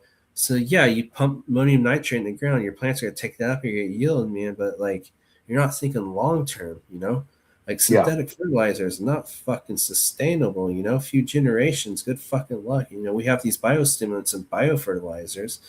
I mean, yeah, can it get as much yield as fucking synthetic fertilizer?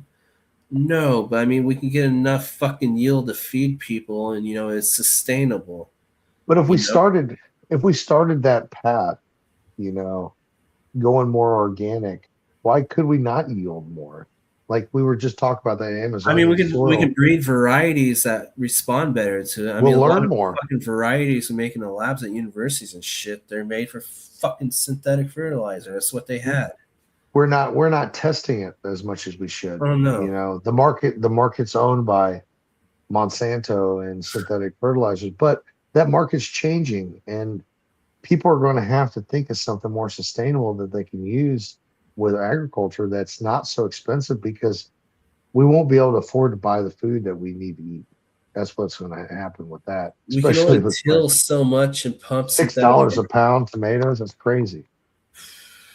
I think everybody I should mean, have a. You know what a victory garden is? mm-hmm. I think we Yep, should all that have was a in victory the garden. World War II. Well, in Victory Gardens are a big. I mean, that's kind of the same concept behind my whole idea about the community gardens, working with as a nonprofit. Um, we do the community gardens the same idea to help your community, your country, by providing organic food, sustainable food for yourself that you can not have to depend on a foreign country for your vegetables for a little bit.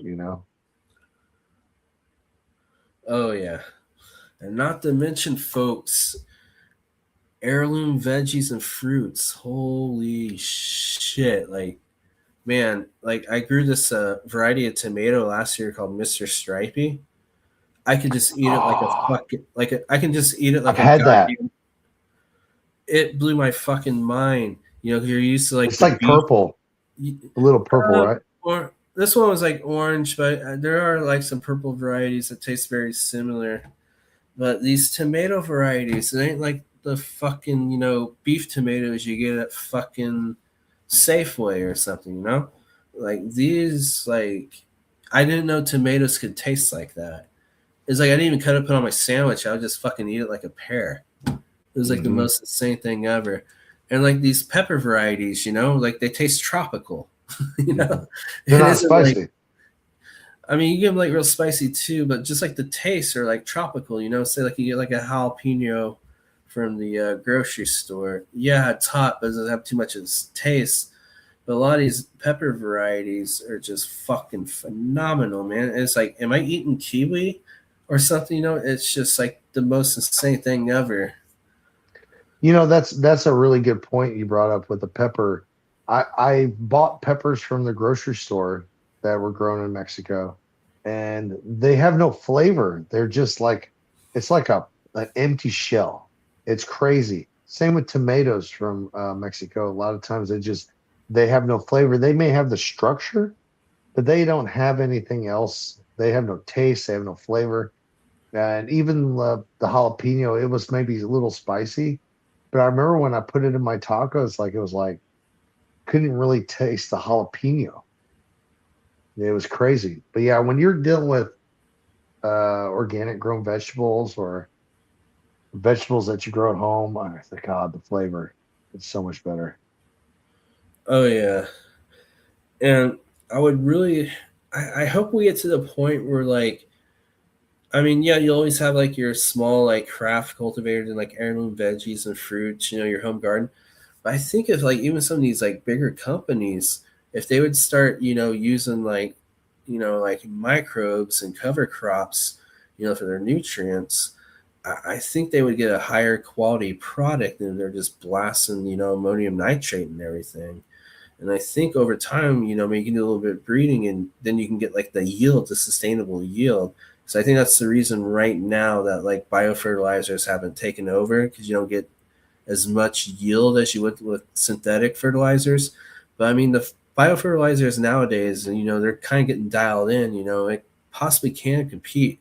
But I think with these microbes, they can work synergistically with like the plants, and you just get more like nutrients and secondary compounds and stuff. Just make a way better, higher quality product if you're just blasting it with synthetic fertilizers. And yeah, I mean, I see like how they can be synthetic fertilizers can be useful for like yield and shit, but it's not sustainable. Like it's not sustainable. Yeah. Like maybe not our generation or our children's generation, but a few generations down, some shit. There's consequences.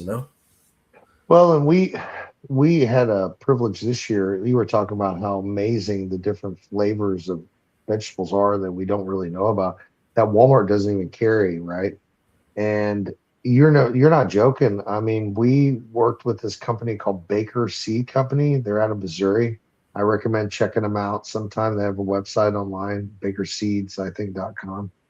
And they donated us about $100 worth of seeds for the community garden. And there's a tomato. It's cool as shit. It's a stuffed. It looks like a stuffed pepper, but it's a tomato, and you What? stuff it's thicker. It's made. It grows thicker walled, and you can stuff like ground beef and rice and shit in and make like stuffed peppers, but they're stuffed tomatoes, and they grow like that. Then we have some stripies, purple carrots, giant Chinese cabbage. Mm. I grow a lot of Japanese vegetables in the garden because, of course, I'm Japanese, like daikons and um, edamame and stuff like that. We have a lot of fun growing that because it shows people different cultural vegetables that they didn't know. Like you just said, people try a tomato and you're just like, God, this is so good. Well, it's not the same radish. It's not the same tomato. It's not the same. And you can't go to Walmart and buy that. They don't have it there.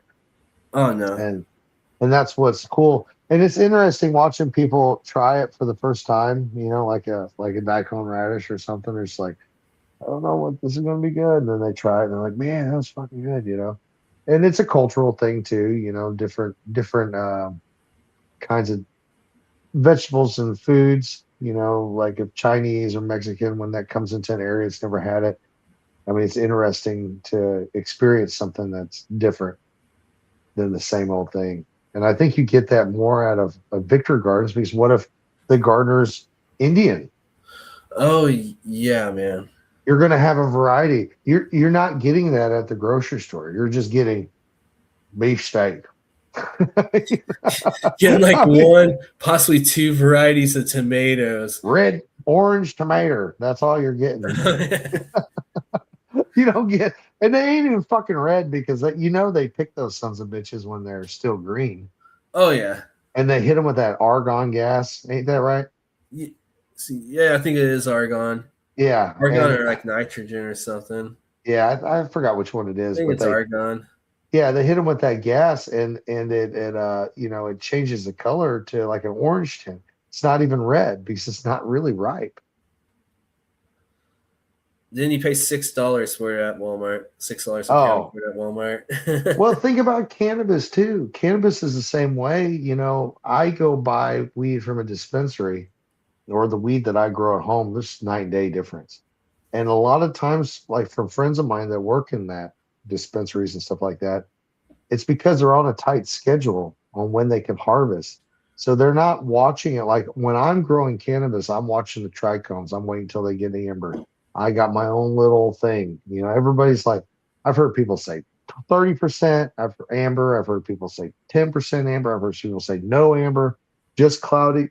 Everybody's got their own time when they harvest. But I think that also adds to the quality of the plant is ripening it. I mean, just like picking a tomato when it's green, it's not finished. So it's not going to taste right. True that. So you mean like keeping like the more amber the better, or So when I do my plants, I always go the way I was taught a long time ago was do about 30% amber, 20 to 30% amber. I know some people that go more amber. I know some people that go less amber. I do about And 20 to 25 on the yeah, amber. that's where I'm at. About the same. And that to me is like I have that body buzz and I'm getting the head buzz and it's giving me that entourage effect because you're getting the different cannabinoids from the amber because that's a different cannabinoid than what you're getting in the clear or hopefully you have no clear. You're just getting the cloudy. And I like the buzz better when it's a little more amber. But I know some guys, they like it all cloudy. They don't want any amber. If I'm growing for flower, kind of lean more on the cloudy side. But if I'm growing to like hash, say like some dry sift or something, fuck Ooh. yeah, bring on the amber. Yeah, yeah, Bring on the amber, man. yeah. Man, dude, some good hash. Have you grown a good hash plant lately? No. No, I haven't either. I've been growing Maybe I should some grow some real. GMO or something. I got Dante's Inferno going. Some Super Boof Cherry. What else do I Super got boof, going? that dumps pretty well, yeah. Yeah, yeah, and Like, it's this one's like it gets purple as fuck. Like when you drop the temp a little bit, it gets so perked up. It looks so nice. Like we did a THC test on some. I think it tested like 25 or 26, this guy's. But we put it in. So we do a chemical test where with a T check spectrometer, and you have to mix it with isopropyl alcohol to break it down so you can pull the sample and put it in the spectrometer. So when we do the sample, it almost makes the damn isopropyl alcohol look like black, like purple, Whoa. because it's so purple, the color, it's so deep. But yeah, that's a neat strain. We did Hollywood. I think that's a cookie strain. That I got that one going. What else do I got? I Hang on, just hang did on. this. I mean, cut you off, but do you know what this means? Because I don't. Some cop acronym or something. What does it mean, Peter? I don't know all the lingo the kids speak nowadays.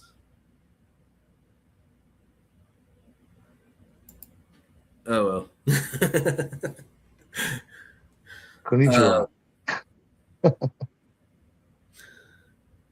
like the one I'm familiar with nowadays is oh, shiso leaf. Okay. Oh, okay, okay.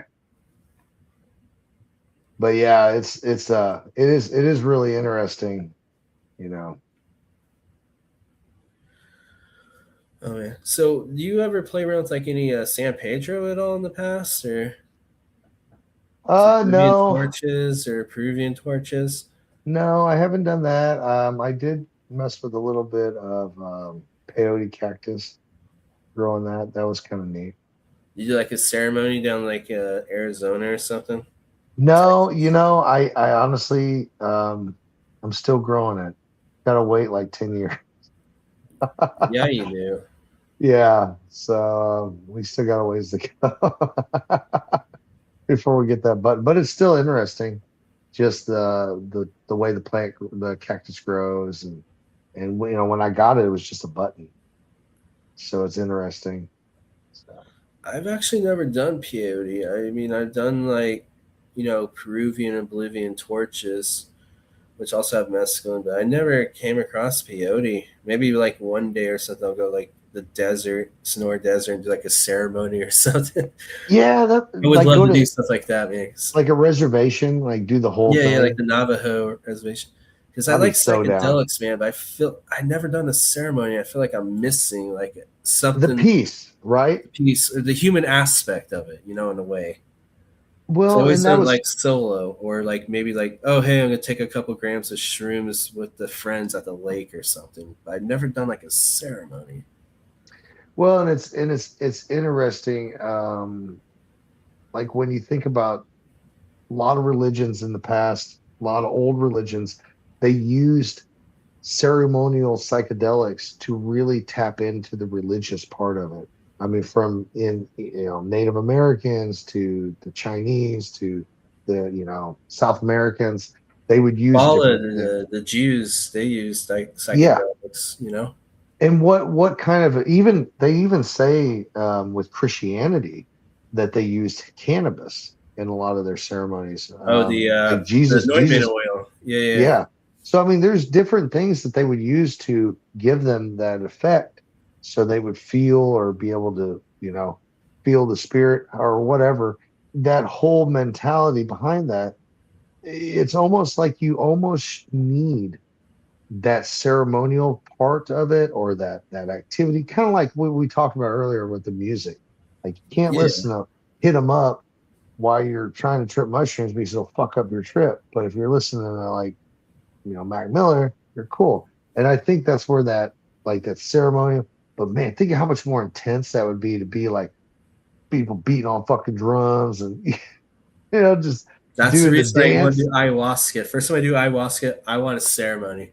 I Dude, I told you I'm ceremony. down, man. You let me know. We'll fucking go. I'm If I down. Hawaii, because they do those retreats out there, yeah. In Hawaii? Or are you talking Do Japan? they no the ayahuasca? Oh, ayahuasca. If I do ayahuasca, I gotta be in the I think ceremony. that's South America, ain't it? Oh yeah, like Costa Rica. Yeah, yeah, yeah, Now yeah. they have a place in the United States that you can do it. I think it's like Indiana, Indiana. or I think it's I'll something like go that. go There's a off to go out to Deer Creek or something. Yeah, there's a place somewhere around here that you can go, and they grow the plants and they do it there.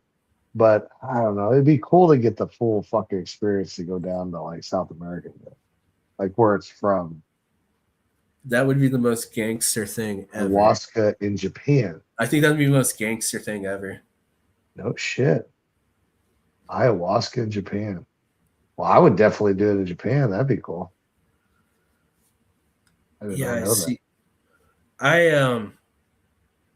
Yeah, but I need to. Ayahuasca is like the big one I have not done yet, and I think that. I've never done it. Some more. I don't want to say like the most You know what? Maybe it is the most eye-opening. I know I've done synthetic DMT at work. For me though, it's like shrooms. Maybe mescaline. I haven't done mescaline in quite a while. You know, maybe I'll go out to like, I don't know, go visit DP out in the Sonora Desert or something. I see him in chat. Just use mescaline or something. Yeah. But, man, at this rate though, like kind of go back to psychedelics, I honestly could see psychedelics becoming like legal before weed in some aspects, to be honest. That's what I'm saying. Like, because I think will become legal, you know. I mean, it's already. I mean, it's looking that way. Look how fast with everything's starting to move now. Oh yeah, it's crazy. And more states are coming on with like psilocybin therapy. Like Maryland just came on, and there's like fucking 4 other programs. The New Mexico, you can now start doing the psilocybin therapy. Actually, fuck, it might have been Maryland that allows it, or I can't remember, but it's like a new state. Also, like puts together like a task force on psychedelics, or opens up a grant for research. Or more states are just coming on and putting up a program for psilocybin therapy. Yeah, we need to lower the cost because people are poor nowadays. I mean, I'm fucking poor as shit. Well, it should be cheap. It shouldn't be so expensive. I mean, you should pay like a couple $1,000 for like 3 sessions. That's just fucking crazy. When you can buy those shrooms for like $10 fucking, you know? Yeah.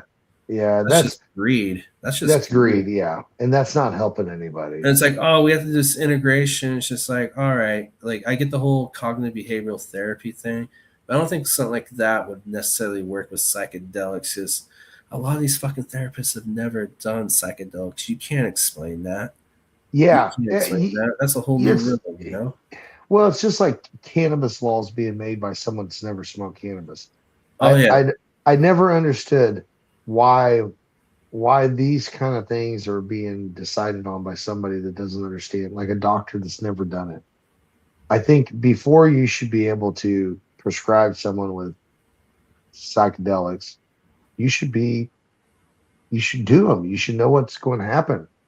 Because there's no book that you can read that's going to fully explain what that person's really feeling. You can't even explain it. You just got to go in that road. It's unexplainable. And I would trust someone more that, I mean, at least in my opinion, I would trust someone over a doctor that's never done it, somebody that's just done it and has understood how much he took, what he went through. I would trust his explanation on dosage over some doctor that's just using his hypothesis to tell me what I'm supposed to take. I mean, you know, like psilocybin churches, there's some of those that are around in the States. And like the people that run it, yeah, they've probably seen people trip like thousands of times, and they probably done way more than like some facilitator. And you know what? It's donation. Yeah. So I can see like stuff like that, so you can tell like you're in a safe environment. Instead of like, okay, I'm gonna go in this room for the first time and take like 4 grams of Enigma. Well, and people that you can trust and that's not going to be there and like rape you or rob you or take advantage. Yeah, and that's the biggest fear, really. I think when I'm on mushrooms, anyways, is I want to feel safe that the people around me are going to take care of me and not judge me or hurt me or you know what I mean, or do anything to me. You know, it's like. That's what I think the people are going to want is some place that they can feel safe to express themselves and learn how they feel. And I think that place exists, and I don't think it costs $2,000 a session. That's crazy. The regulated is Oregon, like the psilocybin industry there is pretty much collapsed, you know, because no one can afford it. Well, they're doing it. They're just doing it at home. Oh yeah, that too. Yeah. Or Colorado, where it's decriminalized, you can grow at home. You know. Yeah. And honestly, look at Colorado. What problems have come about since they decriminalized psilocybin? None that I know of. Have you heard of anybody wigging out and shooting up the place or doing any kind of Mm, no. it might And have probably stopped people from shooting up places. that's what I was saying. I really think that the data is there to show that it would reduce suicide, make mental health better in areas that need it. And I mean, you can't tell me that people drinking is going to make their mental health better. Oh fuck no! Exacerbates it. Oh God, it makes it so much worse. Honestly, I And could I say mean, probably 90 to 95% of the problems I've had in life were because of alcohol. 100 yeah, fucking percent, dude. yeah, it makes you act on emotion and you don't think. Oh yeah. And Then and everybody knows that's a bad fucking idea. then you sober up and hang around drunk people. You're like, holy shit, was I doing that? you know? Yeah, yeah. And Let then me you go hear and the sit here and smoke story. this J. Yeah, yeah. And then you hear the story, and you're like, "Oh fuck, what did I I was like, say to that girl? God damn, I had no inhibition." then you like feel remorseful about it and just like, Mhm. just like you look back, you're like, God damn, I was a real piece of shit, you know. I'm But with telling you, like dude. booze or having like a really good trip, or And you don't forget, meditating, keeping healthy, like you don't have that. I mean, like when I do mushrooms or I smoke weed, I don't remember ever forgetting what happened, like blacking out. no. I mean, I don't care how much edibles or weed I've smoked. Now I may go to fucking sleep. Now that's a different deal in my opinion. That's not blacking out. That's game over. I'm done. You know? But like fuck, dude, you can drink and just not even like you're awake, you're functioning, but you don't remember shit you did. Mm-mm. 'Cause you There were been fucked up. times just growing up, I like wake up and I was just like, dude, and my car is parked perfectly, and I was like, dude, I don't recall even getting home. Like, how the fuck did I get Oh home? man, Oh, yeah, so dude. many times, so many times.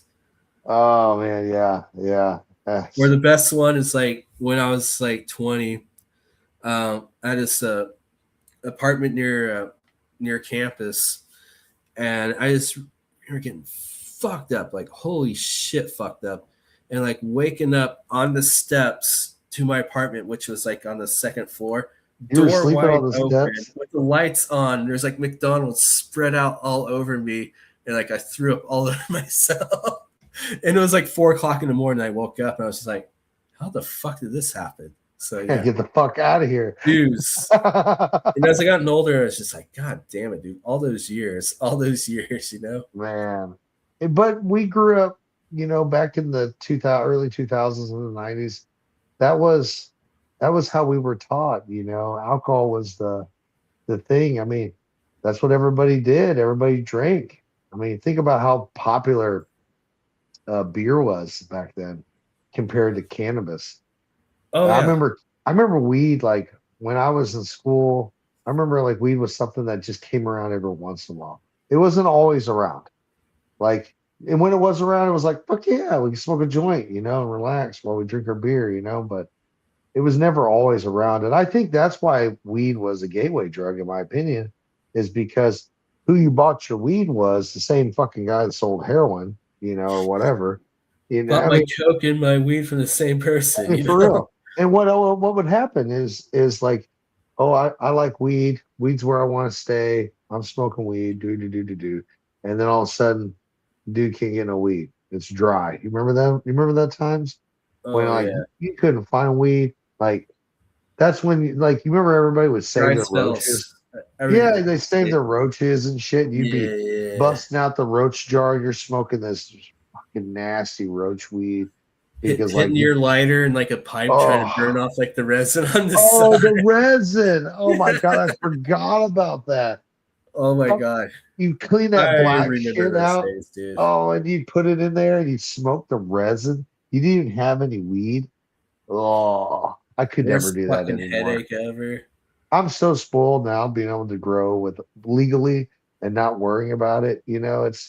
it's such a blessing to be able to grow without worrying about going to prison. How many plants can you grow in Missouri? Out here in I can grow Oklahoma, it's I can 6 grow plants. six seedlings, six in veg, and six in flower. Okay, So 18 total.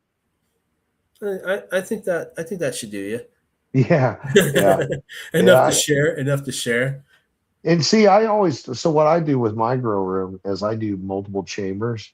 So I have a seedling chamber. So I got the babies getting ready, getting more mature. I'll pop seeds in there, and I time it in between my veg chamber.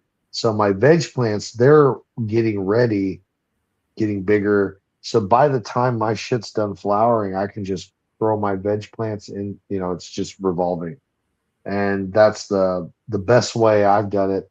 Now I have learned over the years to give myself a little bit of time in my flower room and my veg room to decontaminate it really well, clean up really good. Um, I have a shop vac. I shop vac the shit out of it. I wipe it down with alcohol and clean it. My opinion is being clean like that, especially in your grow space, and giving it a little bit of time to kind of decontaminate and before you start. When I was perpetually growing and I was just throwing them in there as soon as the other ones were done, I would get spider bites. I would have problems more than I do at all now. And that's just something I've learned from growing over time. Oh yeah. Do you remember like have you ever had like back in the day where like you maybe smoked something from like something that might have had like some mites or whatever, then like you'd smoke the mites, the crackle? Am I the Oh one? yeah, yeah. Back in the day, Oh yeah, fuck, I dude, wasn't bigger, like whatever I got was what I got. Then I was just like, man, I've got some fucking nasty weed before, dude. I remember getting homegrown and like you could tell that they didn't know what they were doing, and it was just like you buy it, it's just like you squeeze it, it's just like a puffball. It looked big in the bag, and you're like, why did I get so much for a quarter? And then you squeeze it or you try to break it down. It's like, it's gone. oh, how things have changed for the Yeah, better in that regard. big Well, time. man, it's getting about 10:30 here, so I Yeah, think I'm gonna probably fuck. We already been on for 2 hours. That's fucking badass. fuck yeah, dude. No, this was great. Thanks for having me on, and it was great Oh talking no, about thank you for mushies with coming you, on, man. man. I always enjoy you, and man, thank you so much again for letting me leave a message and playing it like on the screen for everybody. That Yeah, has to be, dude. I feel like such a piece of shit for like not being there, dude. But you no, sent me dude, it that was picture, awesome. and goddamn, dude, the fact that I was on a big screen taking a bong rip in front of like a couple hundred people like makes Go me Chiefs! so happy. Makes me so happy. Everybody yelled when you said that too. It was cool. They were like, "Go Chiefs!" Fuck yeah. Hey, I'm Chiefs It till the was end, man. cool. I Fuck like yeah, man. I like KU basketball, Kansas City Chiefs, and fucking OKC Thunder, man. Fuck yeah, dude. So That's that's how I awesome. roll. But yeah, Chiefs totally. Hey, I lived through the dark years. I was a Chiefs fan. Right? Oh yeah. Back So it before they goes were like Joe cool. Montana, dark years, Joe then Mahomes. Montana, baby. Oh Oh yeah. man. When I was a You little kid, can't I beat watched him do that comeback in '94. man. Like last That's drive on Monday Night Football against the Broncos at Mile High back when Stadium. Troy Aikman was playing and fucking all Oh, them LA, guys. dude. LA, Oh Trevor yeah. Davis. Oh yeah, dude. Montana That was throws the last second touchdown. It's like the first time Chiefs went up Mile High in like 20 years. yep. Remember when I was a kid watching that shit, dude. Like it was fucking magical. Then we went through the dark years. And no, with like Mahomes. I mean, it started with the Alex Smith before he got hurt. Yeah. Then Mahomes took over. Then, yeah. Okay, well, this past some season, yeah, we won't count that. That we won't talk about that. But I think Yeah. we'll be in good shape this upcoming season.